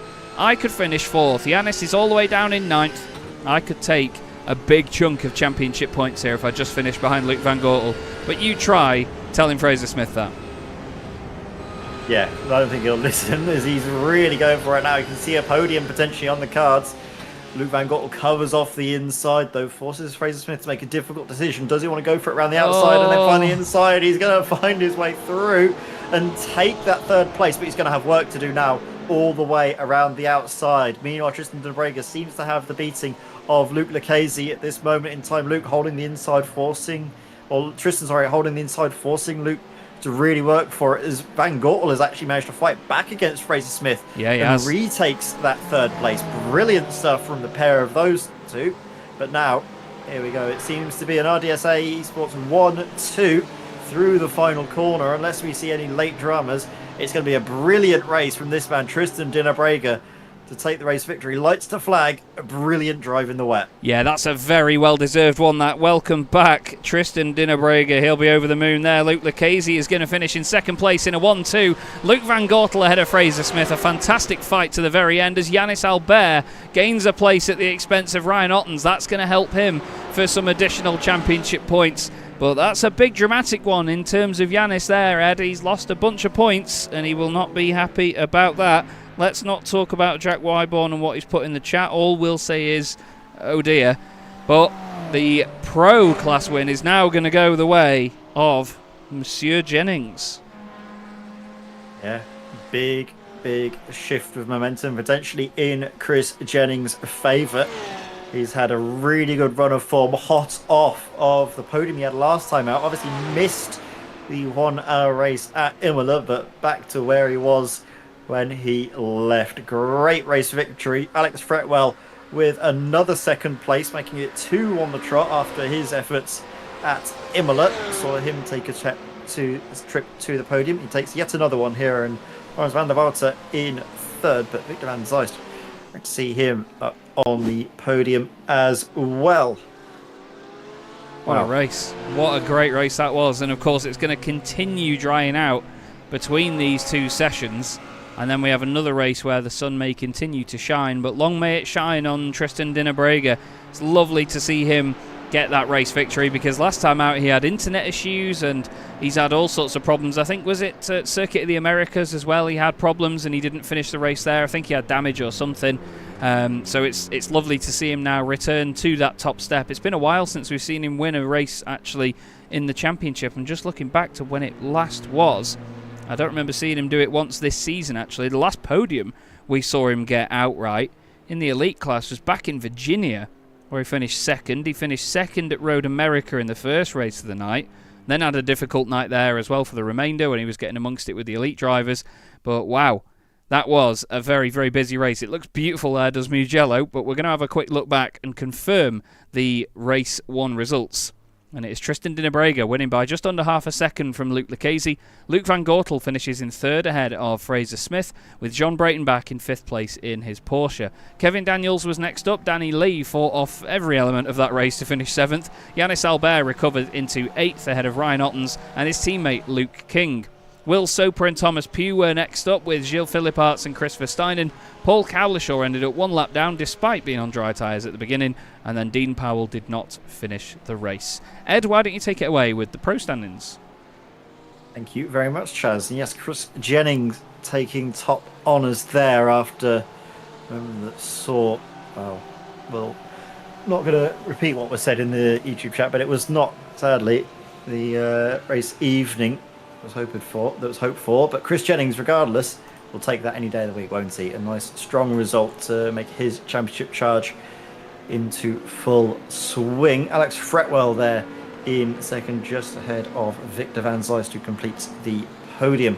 Lawrence van der Water in 4th ahead of Bobby Trundley. Lawrence Dedapper in 6th, Jason Sargent in 7th, with Stephen Donnelly in 8th, Matthew Croft 9th, and Martin Kenyon, well, he had an eventful race, but still manages to complete the top 10 in the pro class for DXT Solar. Marcel Breitenbach in 11th, ahead of Matt Hoyland 12th.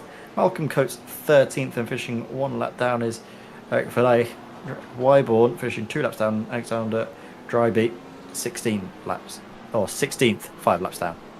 Yeah, not the tidiest of races for some of those guys. We've just got a few minutes here on Chaz Draycott Media while the warm-up session goes on, so if you just bear with us here, everybody, Ed and I will be back in literally 2 minutes' time, and we will take you through the action in the final race of the night here in the Evolution Sim Racing GT3 Championship.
Well, hello everybody. Welcome to the last moments of the warm-up session here in the Evolution Sim Racing GT3 Championship here on Chaz Draycott Media. It seems just about everybody wants a day at the beach in that gravel trap. We've got drivers trying it in the dry and trying it, well, they're trying it on dry tyres in the wet, and it is not working for all of them really, is it, Ed, after that first race? Yeah, I wonder if this is going to influence some of their decisions. Welcome back, everybody, to Chaz Draycott Media for what is set to be the second of our 2 races this evening. If you've just joined us, well, welcome. You've just missed a brilliant first race. Go watch it before we spoil what happened. And, well, as we see, again, drivers struggling to put the power down. You can definitely see the lack of spray indicates that it probably is better to be on the dry tyres right now, but there's definitely some adjustment that's needed in the way these drivers are attacking the circuit. It needs to be a little bit more of a gentle approach rather than a full-on assault on the tarmac. Yeah, definitely. There is a lot of drivers out there not really going anywhere on those dry tyres. There's pretty much only 2 drivers in that session were on the dries. Now, what an interesting grid we've got for this second race of the night. Would you look at this?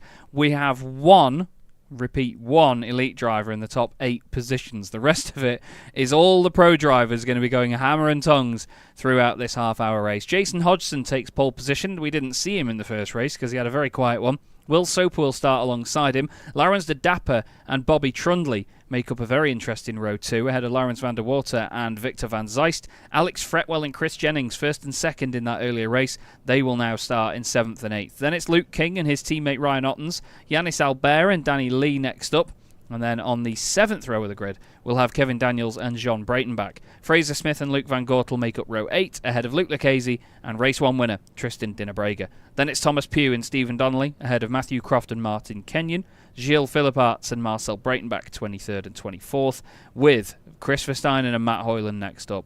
Malcolm Coates and Eric Vellet make up the 14th row. Paul Cowdershaw and the devastated Jack Wyborn will start inside the top 30, ahead of Alexander Draby and Dean Powell, who I believe is not taking to the circuit for this race. He's not shown up on the grid, I don't think. Maybe a bit too dejected after that one. Jack Wyborn has called this his last to first challenge. I mean, it very well has to be now, doesn't it really, Ed? He's absolutely thrown that first one away, unfortunately. Yeah, that seems to be the case. It's one of those moments where we've seen the best do it, haven't we, Chaz? There's one that comes to mind right away. I'm not going to name them, but you know who I'm talking about, don't you, Chaz? Just misjudging when the final lap will be. Everyone's done it at some point, but it's just sometimes something that you don't repeat in a hurry. Let's put it that way. Hopefully we'll see better things for Jack in the coming race, but obviously we know he can do it because of the excellent ability that he showed in the first. But now with the track definitely changing, I wonder if that's going to affect who we see come out on top here tonight. Chaz, who's your money on? Not Jason Hodgson. If you look at the tyre selections, Jason on pole position, the only driver in the field. There's 32 of them total, well 31 actually, but there is only one car on wet tyres. That is Jason Hodgson. So I'm intrigued by what he is going to be able to do here, and I worry that he may become a very sudden cork in the bottle. But he could surprise us here. I'm thinking Will Soper. He's got 7 drivers between himself and Luke King next up. Sorry, 6 drivers between himself and Luke King, who is the next elite driver in the field. And I reckon that, I mean, we've seen Will go really well in slippery, tricky conditions before at Sebring. Don't forget he nearly won that race if it weren't for a couple of thousandths of a second and a pesky Dutchman in a Porsche. But I think Soper's, as long as he keeps these first laps tidy, he could have this one in the bag while the other guys struggle to make it through.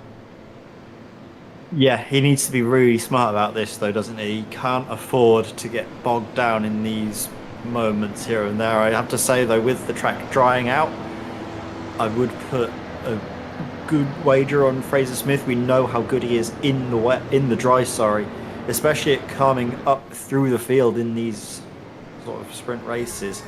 He has got quite a lot of experience in these situations, but we'll have to see, of course, if he's able to put that to good use. You might see him be a bit more reserved actually with the championship position he finds himself in, not needing to take those same risks that he was able to take, or maybe felt like he needed to take earlier on in the season. Not long to go now, though, as it has till the start of this second race, and I can imagine the track's going to dry out pretty quickly with just how much sun is beaming down on the tarmac. Yeah, definitely. We'll bring up the weather on the right-hand side of the screen, and you can see it's 27 degrees on the track. There's only 57% humidity as well. Air temperature is 24, with all the cars buzzing around on top of the surface as well. That is going to go very, very dry very, very quickly, I think. The drivers will have to be mighty careful, though, and think about the drying line. iRacing does a wonderful job of having such a dynamic circuit that it does dry out physically where the cars go. It's not a predetermined drying line like you see on other sims where it just goes, yeah, that's roughly where the racing line is. That bit will go dry in time first. On iRacing, it really is dynamic to where the cars go, where they've been, and what they are doing. So keep an eye on that. Keep an eye on this man, Jason Hodgson. He is the only driver in this race starting on wet tyres. He's taking an opportunity here. Is it going to pay off? Still, big old bunch of Porsches at the front of the field. The top 6, all Porsches. 8 cars in the top 10, all Porsches. The most stable car out there in the wet. Surely the dominant one to be in. But round number 9, the second race of the night in round number 9 of the Evolution Sim Racing GT3 Championship from the gorgeous Mugello gets underway, and Jason Hodgson bolts out of the gate away from Will Soper. But that's exactly what Will wants. He's got a nice gap between himself and Laurens de Dapper behind. Bobby Trundley side by side with him. And as they come over the hill at 5 FPS, you can see that they don't really fan out too much. They're all trying to stay 2x2. Keep it nice and clean. As around the outside there, that was Luke Van Gortel trying to make early ground. There's Fraser Smith behind Tristan Dinnebrega. Oh, and actually Luke Van Gortel loses out big time there. Doesn't gain anything as a result. Jean Breitenbach hits the back of one of the Porsches. He goes off for a little spin. Great recovery that by Jean Breitenbach. Finds himself now 3 wide. Has to be very careful. Martin Kenyon, gives him a hot shoulder barge. And is that Jennings? Oh, it's a massive accident. Chris Jennings involved. Gilles Philippart's in there as well. I think that was Marcel Breitenbach. Chris Jennings was facing the wrong way. Oh my goodness me, look at Gilles Philippart's Corvette. Well, it apparently is a Corvette. Goodness me. Martin Kenyon was involved in that one as well. Don't think Martin really had anywhere to go, but they all just piled into him. Hodgson still leading the way, or he was, on wets as they come into the right-hander now. Will Soper down the inside, takes the race lead. Hodgson now running really, really far behind, and suddenly Bobby Trundley wants the overall lead now. He wants to overtake the elite driver, but this is perfect for Will Soper because none of the elite drivers have got past that block of pro drivers. Yeah, Alex Fretwell, the gate guard. Yeah, Yannis Albert trying as he might to get through. As Fretwell Danny Lee him off brilliantly. Danny Lee's really going for it around the outside of Ryan Ottens. Oh no! Struggling to put the power down a little bit though. This is Tristan Dinnebrega. Oh dear! Oh, that's very broken. Want to see, and that's completely just caved in at that sort of rear end. You can just see. What you want to see is how? Oh no! That's Hoyland. He's clipped. Is that? That's not Jack Wyborn, is it? No, Wyborn's gone through, but he's got no front bumper on his car. That's Kevin Daniels that's gone through. Ryan Ottens has come back on.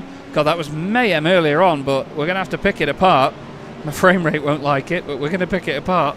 It was, I believe, yeah, Chris Jennings was the initial car to go around here. Oh, he just gets a tap off Ottens. He's on the curb, and then the car gets away.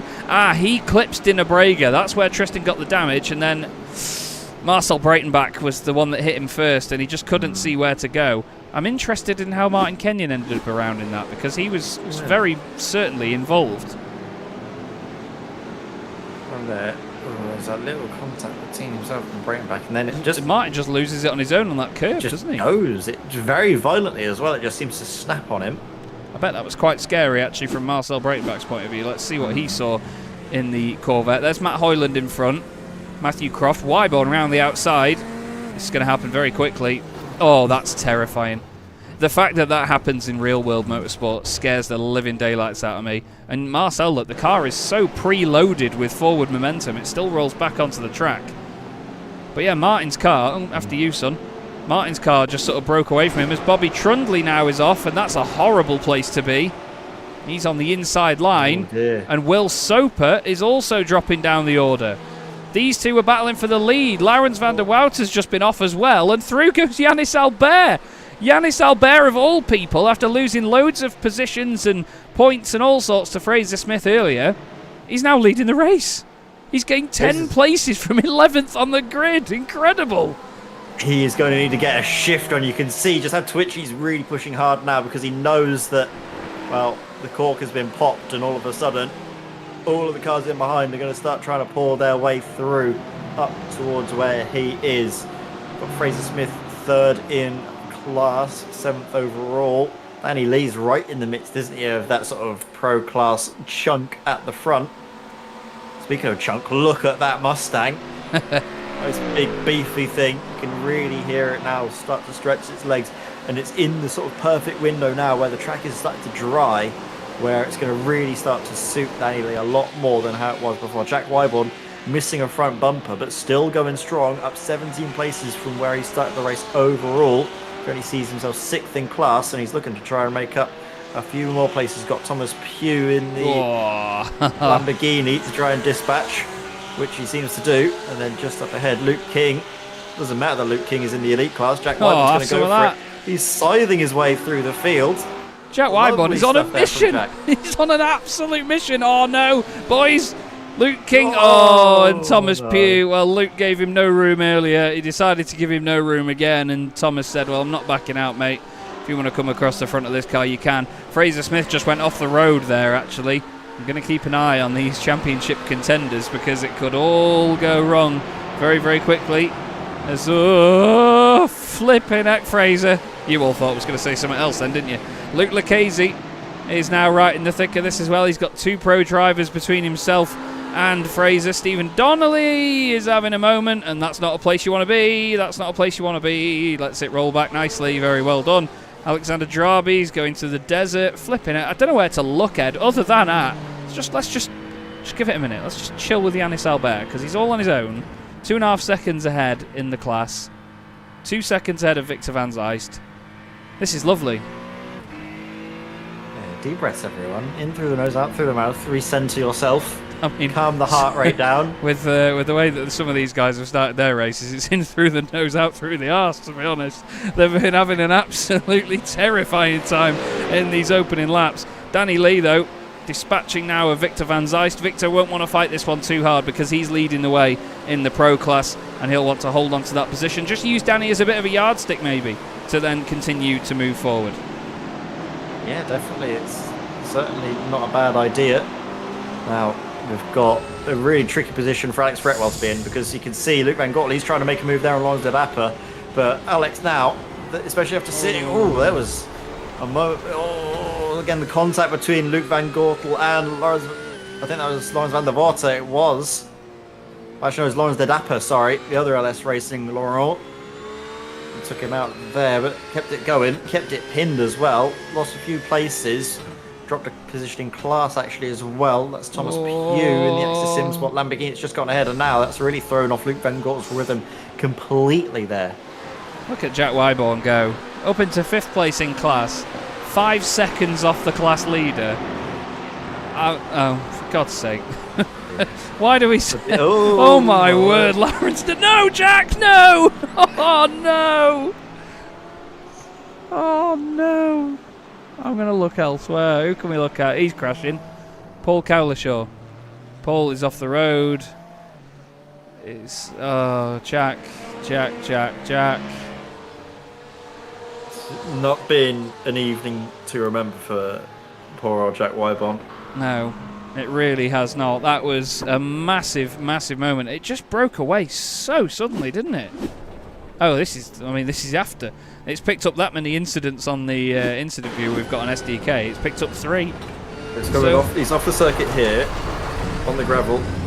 Rejoins it. He's on the. He's trying to brake while on that still very wet curb on the outside, which is what pushes him out into just a complete lack of control. The rear brakes away, and there's nothing he can do. Yet, great view of it on board with Thomas Pugh. You can just see he's a passenger the moment he applies the brakes, and then the momentum just carries him straight through, sadly, into Laurent de Dapper.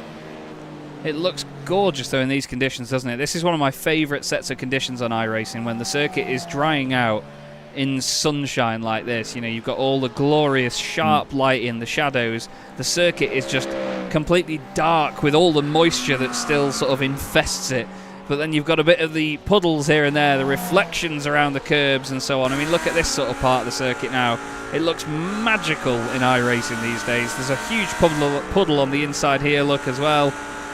They just absolutely nailed it, haven't they? It looks like that Thomas Pugh's got sort of debris rub on that right rear tyre, but it's just awesome. They've nailed it so much, and I will always continue to bang that drum that iRacing has nailed it. They've got a new lighting system coming as well in future seasons. I believe it is coming actually in Season 2, is it not? And they'll be giving us their very best, their new work, because I mean the old shadows and stuff are a bit long in the tooth. When you do high-res screenshots and stuff, they don't look that amazing. As as off goes Luke King. Luke King into is the shadow realm. Yeah, very much so. Into that big old wall. That was, again, was that just curb? I can see, and take plenty of it through this left-hander out onto the outside. No grip. Takes him out. It's scary, isn't it? Like, it's scary how little it takes for it to break away completely. Danny Lee does the fastest lap of the race. Cool. So, I was just going to say, Chaz, he's on a charge. He's on it. This will be great for his viewers. Smith. Yeah, Fraser in fourth place.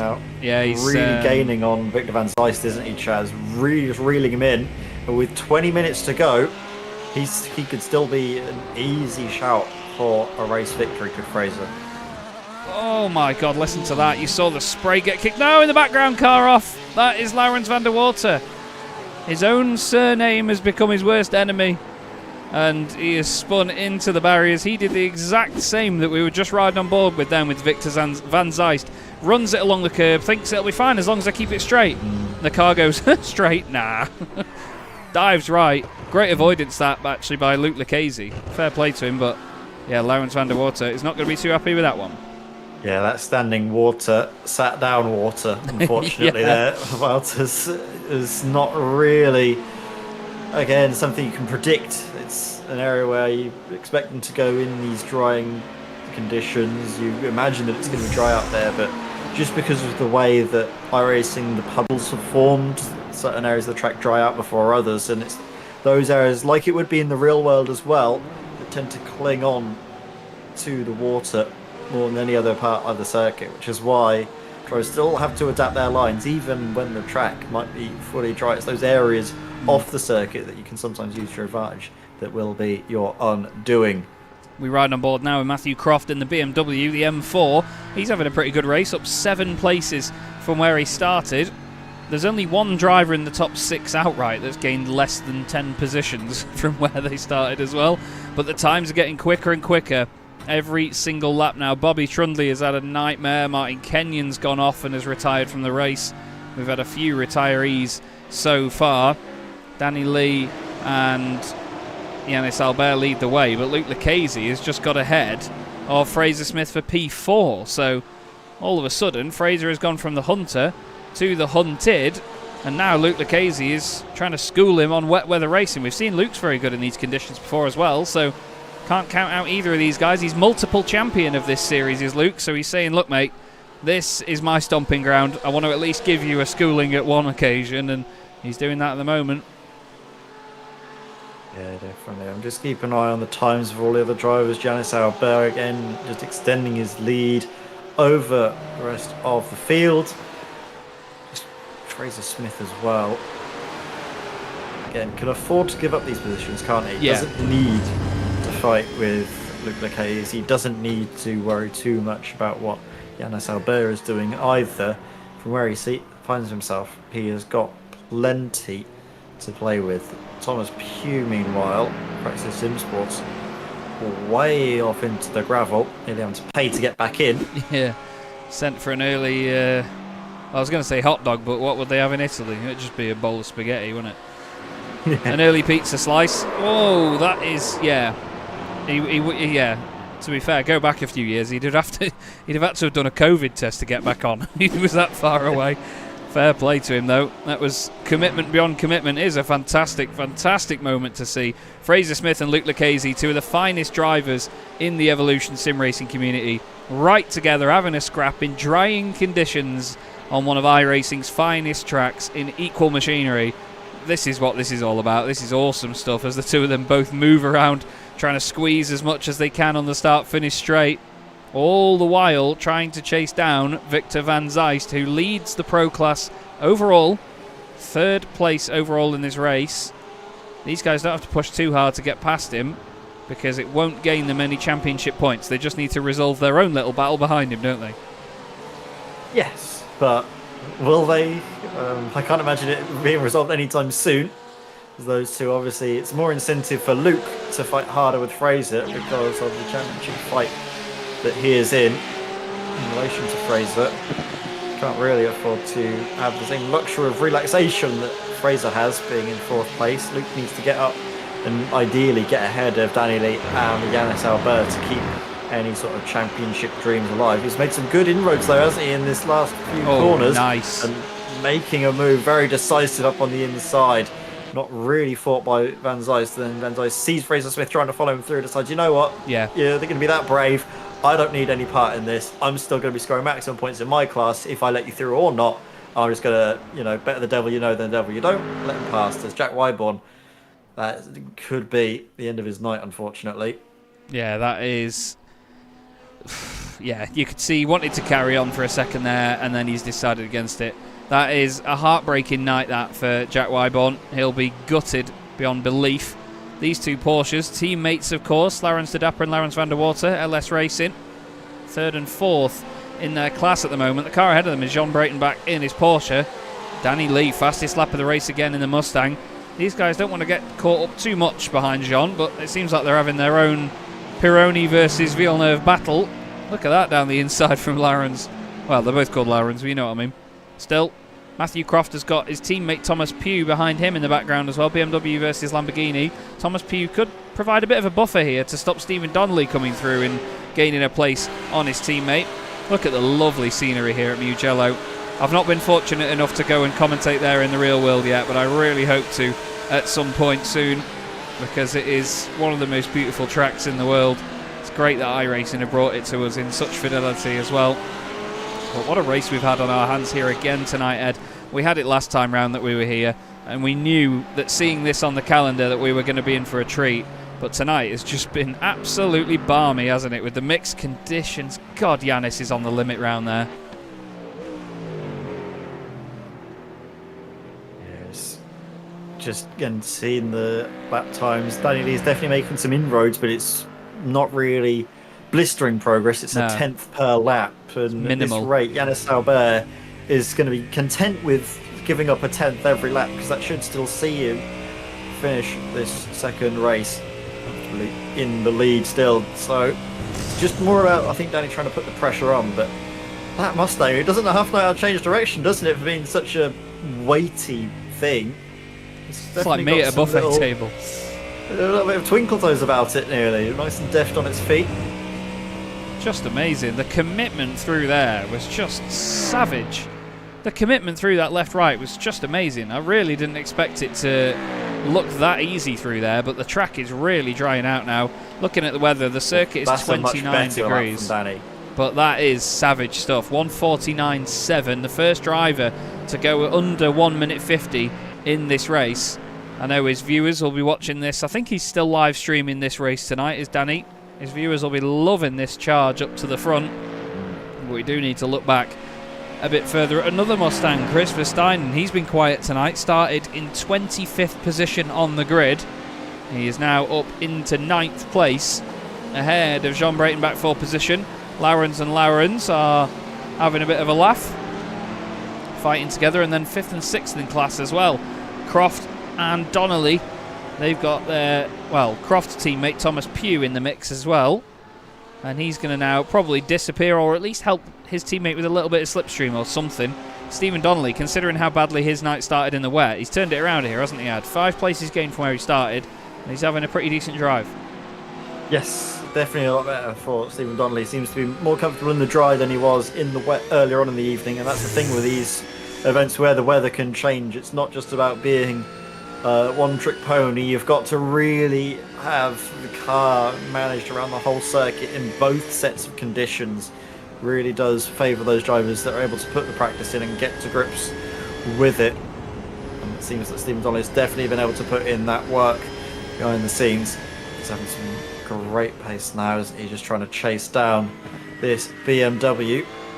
And the only BMW on the grid tonight, piloted by Matthew Croft, but he's certainly doing it justice, isn't he, Chaz?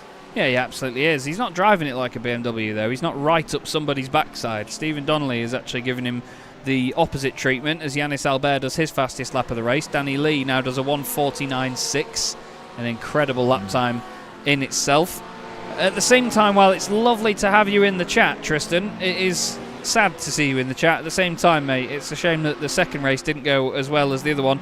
I think we'll all remember that a lot of the early seasons of having the RDSA guys with us meant that they'd have one really good race and then one that didn't quite work. He's actually had a disconnect as Tristan. So, right. That's why. I didn't know if it was down to the damage, actually, from the earlier incident, but Yeah. another disconnect, which is horrible to see. It's like having a mechanical failure with the car. The sim doesn't sort of simulate mechanical failures or random punctures or any sort of engine failures like that, so we leave it down to our own hardware, our own internet connections, our own luck, and unfortunately Tristan having those mechanical issues at present. But his teammate Yannis Albert leads the way. Luke Lucchese in second position. For the second race running, we've got RDSA Esports cars filling the top three, with just one other pesky car amongst them as well. Danny Lee started just behind Yannis on the grid. And let's not forget, these two came together in the earlier race. But look at this through here. It's like a prototype, isn't it? It's just balmy. Maximum commitment, isn't it, through there? And again, Danny Lee's really making some inroads on this lap. It could be another 3/10 gained in his pursuit of Yannis Albert. It was 3/10 in the last lap. I think it was 6/10 in the lap before that. On this lap over the line, what will it be? The track is dry and getting faster all the time with more rubber being laid down. The track very green. And yet again, another lap time for Danny Lee, where he's gained now 4/10 of a second on Yannis Albert, really reeling him in. What was the story we saw at Kota, wasn't it, in that final race, where he was just praying for one more lap? He thought he could have had it. Now he is well within fighting distance with 9 minutes to go. Now he just needs to see if he can make that pass. He absolutely does. We've got a pass going on here. A bit of team orders from Luke van Gortel and Victor van Zeist. Luke in the elite class, overtaking Victor in the pro class. Victor leading the way in said class as well, but Alex Fretwell not too far behind. That car on track is Chris Jennings, who was a lap down, but Alex Fretwell chasing him for position in the McLaren. Lovely to see Alex going strongly again here. Finished second in the earlier race, actually, to Chris Jennings, who is the car he's now almost lapping after Chris's earlier incident. Very scary incident on the opening lap. But Victor van Zeist finished third?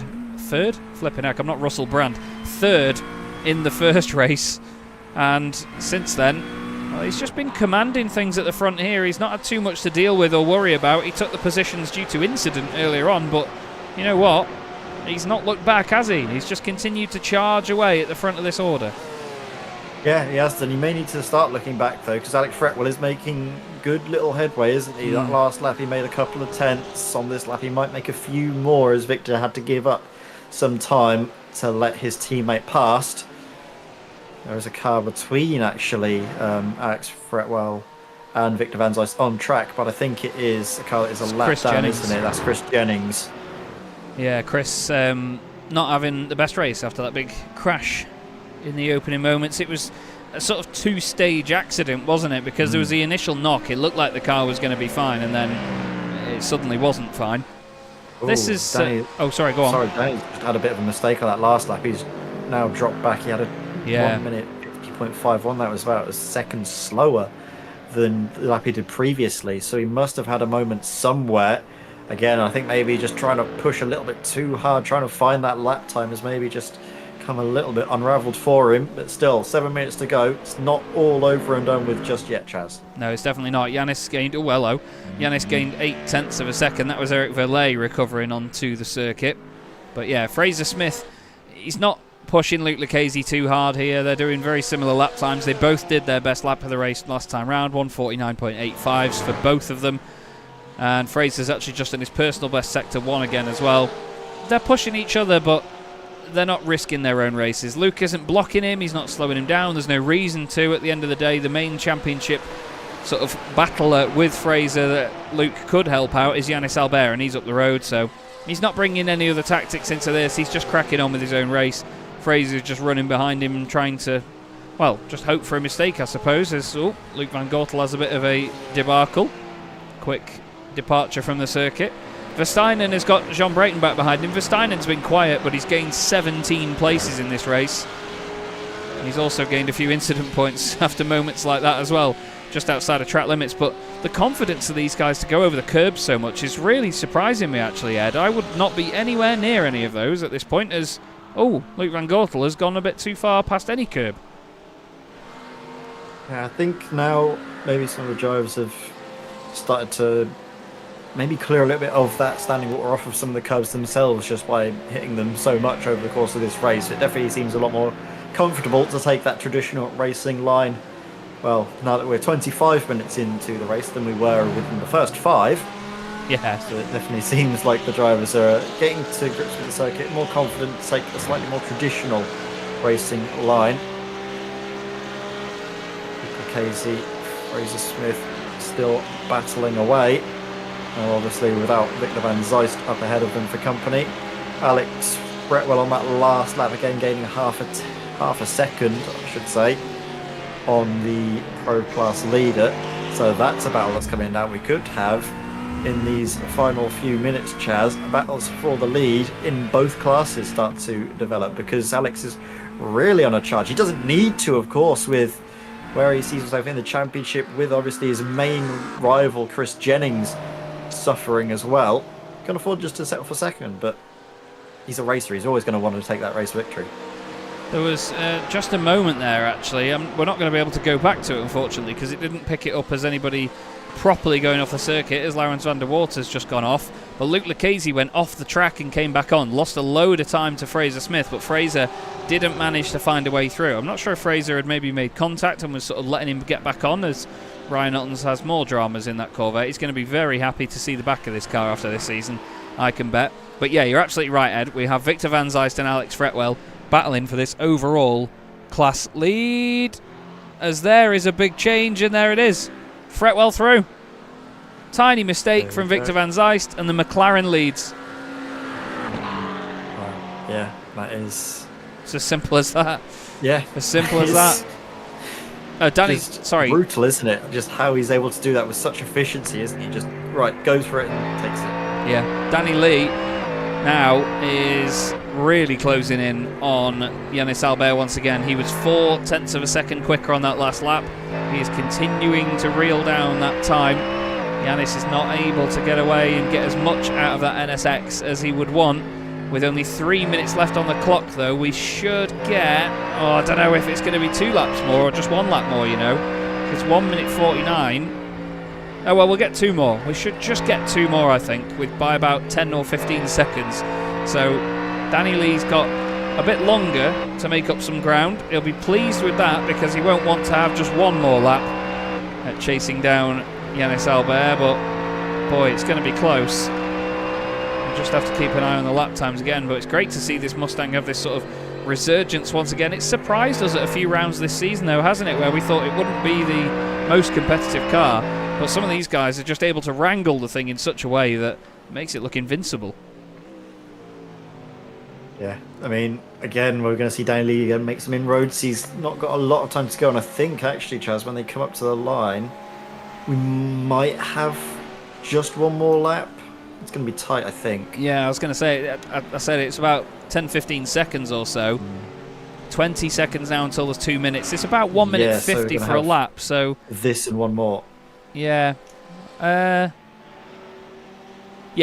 this lap they're going on to now, and then 1 more after that. So the race will be...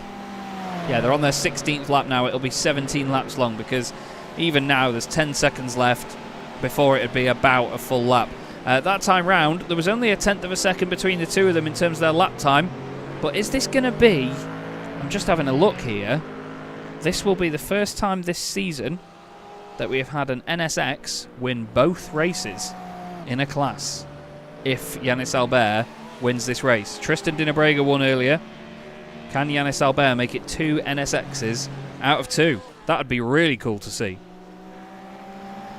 Would be. Hopefully we get to see it. But obviously Danny Lee will be hoping that it's going to be the Mustang taking top honours in the elite class here tonight. He's got some work to do to bring that gap down. He's doing a good job of it though through that first sector. Gap now 1.2 seconds. Yeah, he's absolutely flying. And let's not forget as well, back at Circuit of the Americas, Danny Lee got second place in race 2.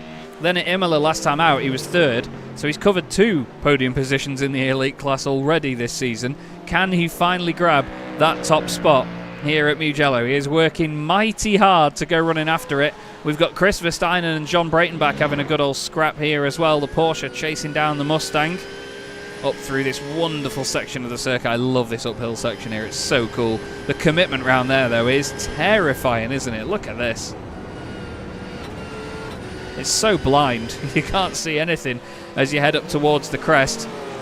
But we need to go back to the front of the Pro class because Fretwell, despite getting past Victor Van Zyst after that mistake, he has not got away from the Porsche, really. They're taking differing lines through some of the corners, but it's not making all the difference in the world. Yannis Albert and Danny Lee are now on their final lap, and Yannis was much quicker than Danny. Danny made a mistake towards the end of that lap. 150.8 for Danny Lee and a 149.6 for Yannis Albert. Yannis just needs to keep it tidy for this singular lap now, and he will take top honours as Fraser Smith does the fastest lap of the race. Danny's just going to be kicking himself with that mistake because it looked like it could have been on the cards, but sadly that's just the way the race goes. When you're trying to chase that hard, you're pushing maybe just a touch over the limit, and that's when those mistakes can start to creep through. Battle for second place seems to be stabilising though. Luke Lucchese, Fraser Smith in behind. I don't think he's going to go for a move unless there's going to be a mistake from Luke Lucchese. That's just basically where the championship sees itself, isn't it, at this moment in time, Chaz? Yeah. Where Fraser Smith doesn't need to really make any sort of moves, and it's more just about Luke Lucchese making sure he doesn't make any mistakes to hold on to this third place. Yeah, Fraser will be happy to stay there, to be honest, and like we saw before, he doesn't have to push and risk everything and risk a big bag of points. He knows that Yannis Albert is going to win this race, so he may as well just bag what he can at this stage. There's no point risking it all for an extra 2 or 3 points to get into third. But Yannis Albert, I mean, we've seen him many a time in different championships have such bad luck. I mean, look at last time as well with, it was Andrew Fairley, wasn't it? He had such a great battle with him, but it unfortunately didn't quite work out in terms of Albert's favour.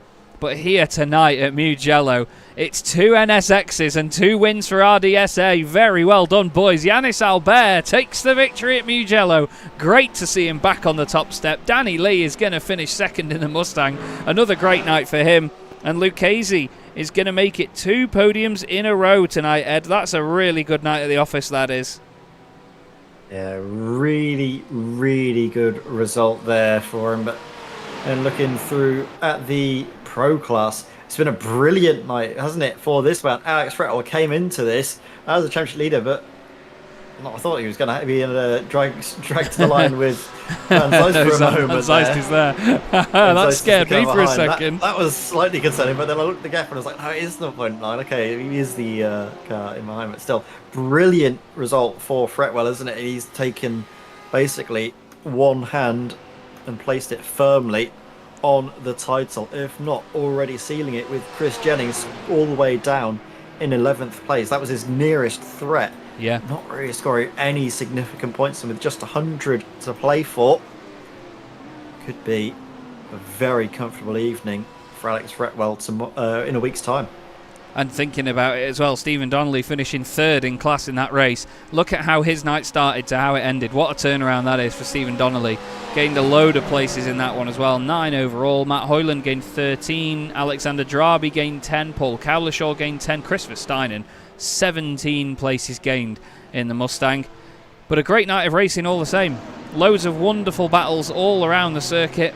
And we just wait now for, I think, Kevin Daniels to be the final car to cross the line. Chris Jennings has already crossed the line a lap down. Kevin Daniels will be the final car to cross it. We'll listen to the lovely Porsche fly by. Great noise from the 992 GT3R.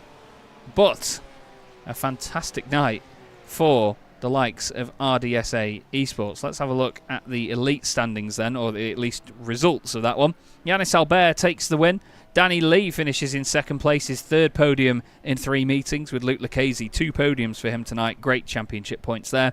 Fraser Smith, again, he'll be really pleased with a consistent night of points. Didn't drop too many to Yannis Albert, if any at all. He's probably still actually extended his lead with that earlier race win. Luke Van Gortel finished 5th ahead of Christopher Steinem, with Jean Breitenbach in 7th, Thomas Pugh in 8th, Ryan Otton's 9th, and Will Soper completing the top 10. He was close to Paul Cowlishaw at the end of that one, ahead of Luke King and Kevin Daniels. Then it was Tristan Dinnebrega, Gilles Philippart, and Dean Powell either not starting or not finishing the race. Ed, time for the pro standings. Yeah, thank you very much. And it was Alex Fretwell. One big step taken towards the title with that race victory ahead of Victor Van Zijst in second place, finishing just around about 7/10 of a second back from the race leader. Stephen Donnelly completing the podium there with a great result for him. Third place over Matt Hoyland in 4th. Lauren De Rapper for LS Racing caught in the mix of a lot of the action, as were pretty much all the LS Racing drivers this evening. Lauren's the highest placed of that team in 5th, ahead of Matthew Croft, and then Malcolm Coates in 7th. Lawrence van der Water in 8th, ahead of Alexander Dryabi in 9th. Eric Valet 10th, with Chris Jennings in 11th. Again, very disappointing for Chris, wasn't it, with that earlier incident, dropped him down out of the running for the race victory, or at least a podium. Jason Hodgson there in 12th, ahead of Bobby Trundley. Jack Wyborn in 14th, I think classed as a non-finisher, along with Martin Kenyon and Marcel Breitenbach. Thank you very much, Ed. We're going to go back in time now and slow things down so we can have our usual chat with some of our drivers and see who we've got for an interview. I'm really hoping that yes we do. We have our race 1 winner, at least, Tristan Dinnebrega, here with us in the box. Tristan, commiserations for that second race, mate. Not the end of your evening that you would have wanted, but great to see that NSX going so well tonight in these tricky conditions. Yeah, firstly, how's it going, guys? Hope you had fun in the commentary box tonight. Oh, we did. That's good.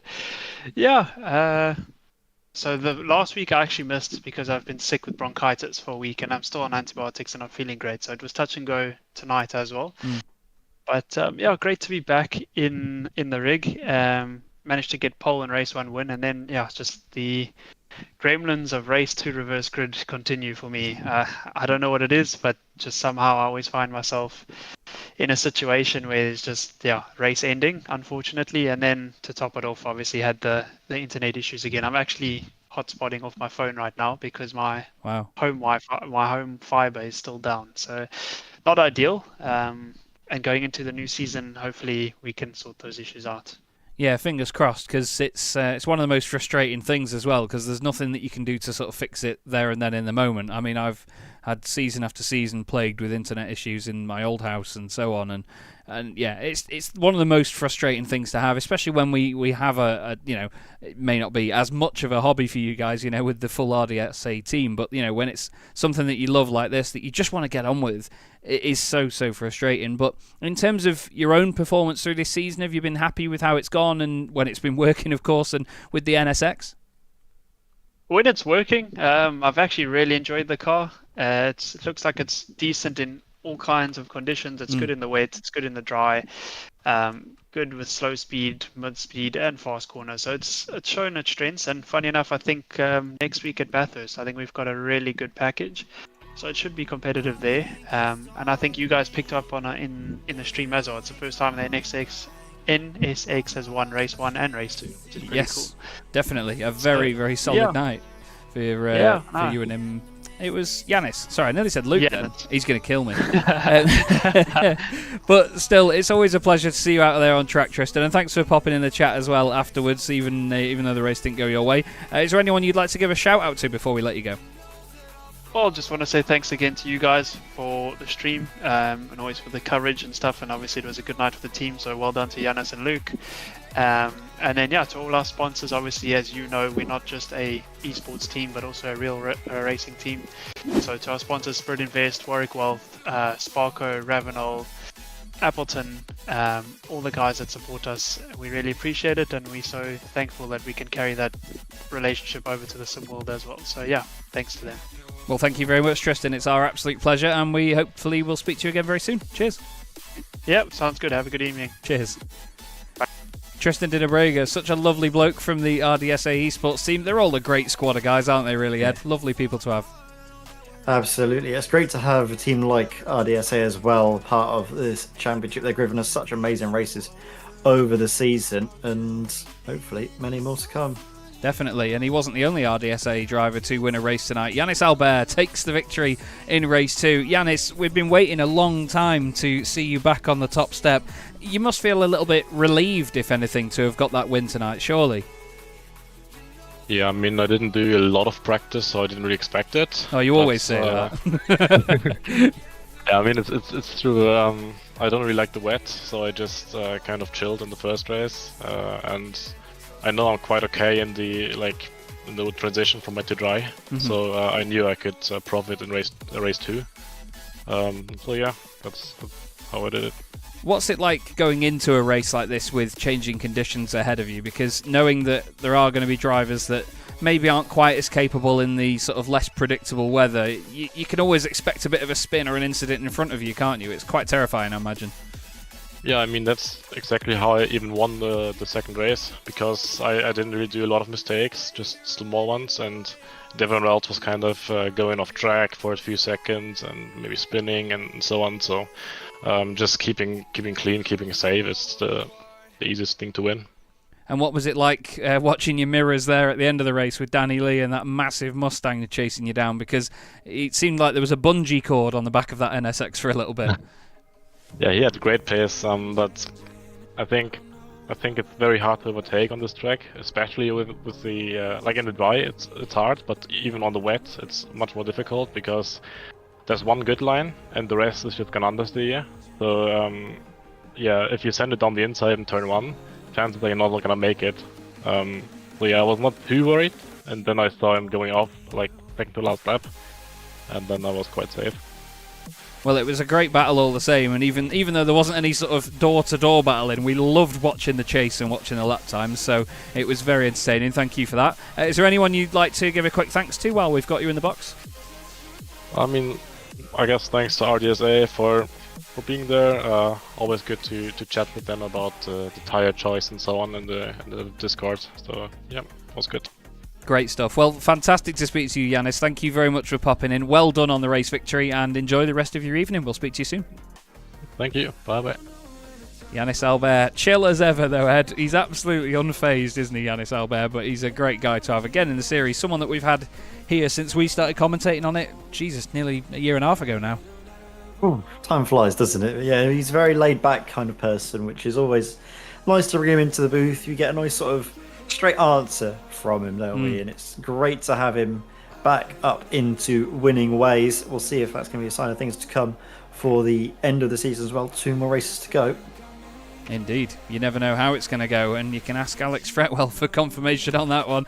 Alex, welcome to the booth, mate. A great night for you, of course, with second place in the first race, only to Chris Jennings, but then with Chris's misfortune in the second one, you had a fantastic chance to score big points, and you did, with a race win. You must be buzzing.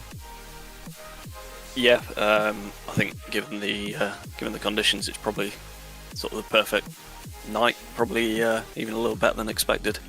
I was going to say, because I was hoping for...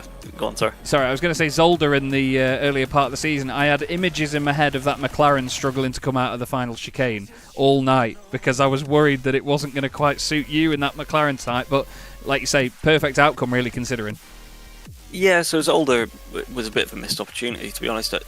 The way the conditions changed there, it was horrendous to begin with just after we changed to the wets, and then I was just starting to get back into it, and then had an incident with another car, so never really got to see what was possible there. The first race tonight was tough, and again it was sort of as it came to that changeable condition that the car seemed to get worse, everyone else seemed to get better on the traction, and mine went backwards. As is the McLaren. I was nearly being pushed around by the Porsches at one point or another, and there were so many out of the chicanes where they were getting on the throttle, and I was just like, I can't do that.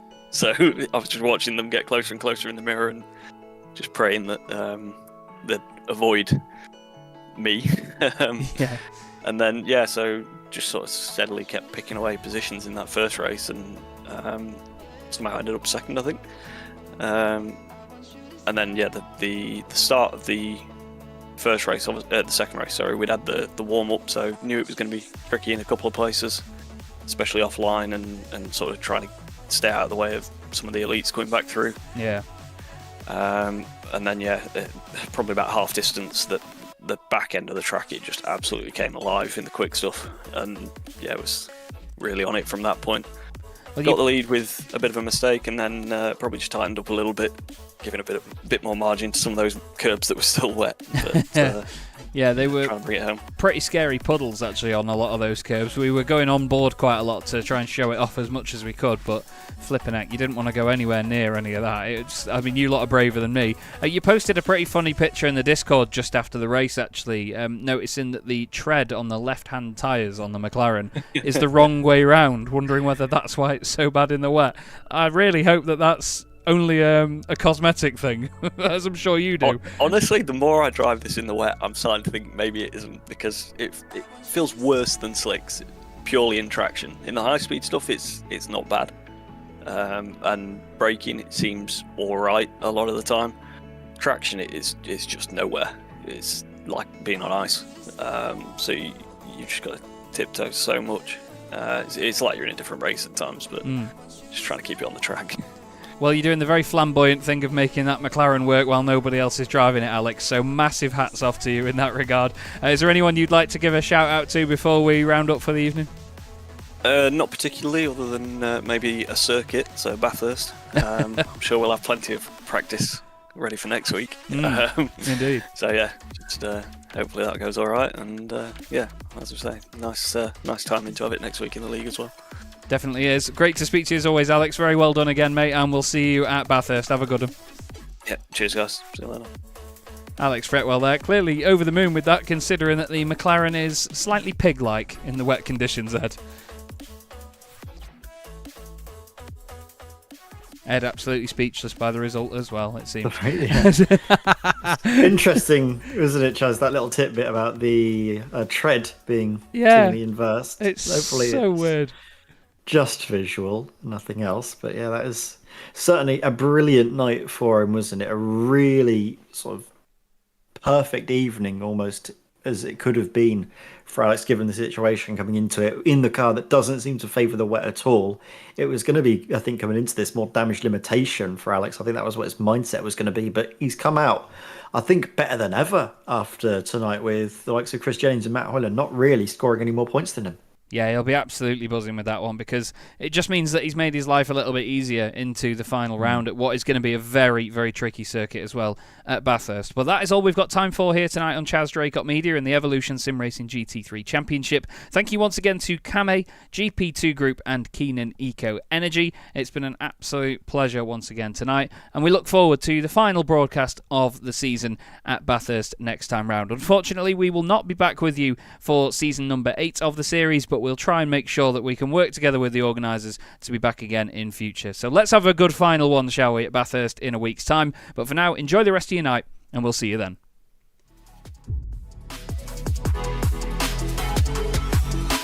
And look at Jochen Hahn and Antonio Albacete. The two of them go flying through the right-hand side, then the left-hand side. Jochen Hahn around the outside, and Lucas Hahn, no father and son, come together on the exit of turn 1. And the best thing about this is the fact that it's still a 15-minute sprint race. They've not extended the time of the race. It's still just like, it's going to be, 7 laps as far as I can know. Yeah. We get to the real nitty-gritty of motorsport. Cranston and Smith are side by side for the title in the very final race of the season as they go back up the hill towards the Schumacher. Nils Core clips the back at 10, Simon Povey clips the side of Nils Core. They go over the hill and Povey's around. Oh my god, that's going to definitely be the thumbnail when it hit me in the right direction. Thank you so much. 23 cars.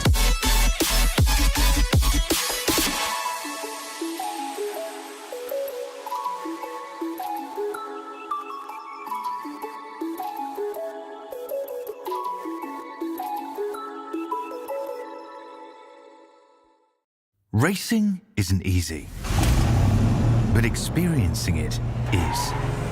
iRacing puts you in the driver's seat with the industry's leading sim racing game. Drive on laser scan replicas of the greatest racing circuits from around the world. Go head-to-head against other drivers chosen by skill-based matchmaking to ensure competitive racing at every level. Compete across all your favorite series. In officially licensed cars, engineered to deliver the most accurate driving experience possible.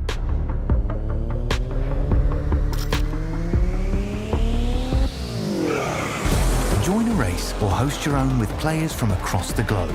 Race against the computer or in a league with friends. Feel the thrill behind the wheel. Visit iRacing.com.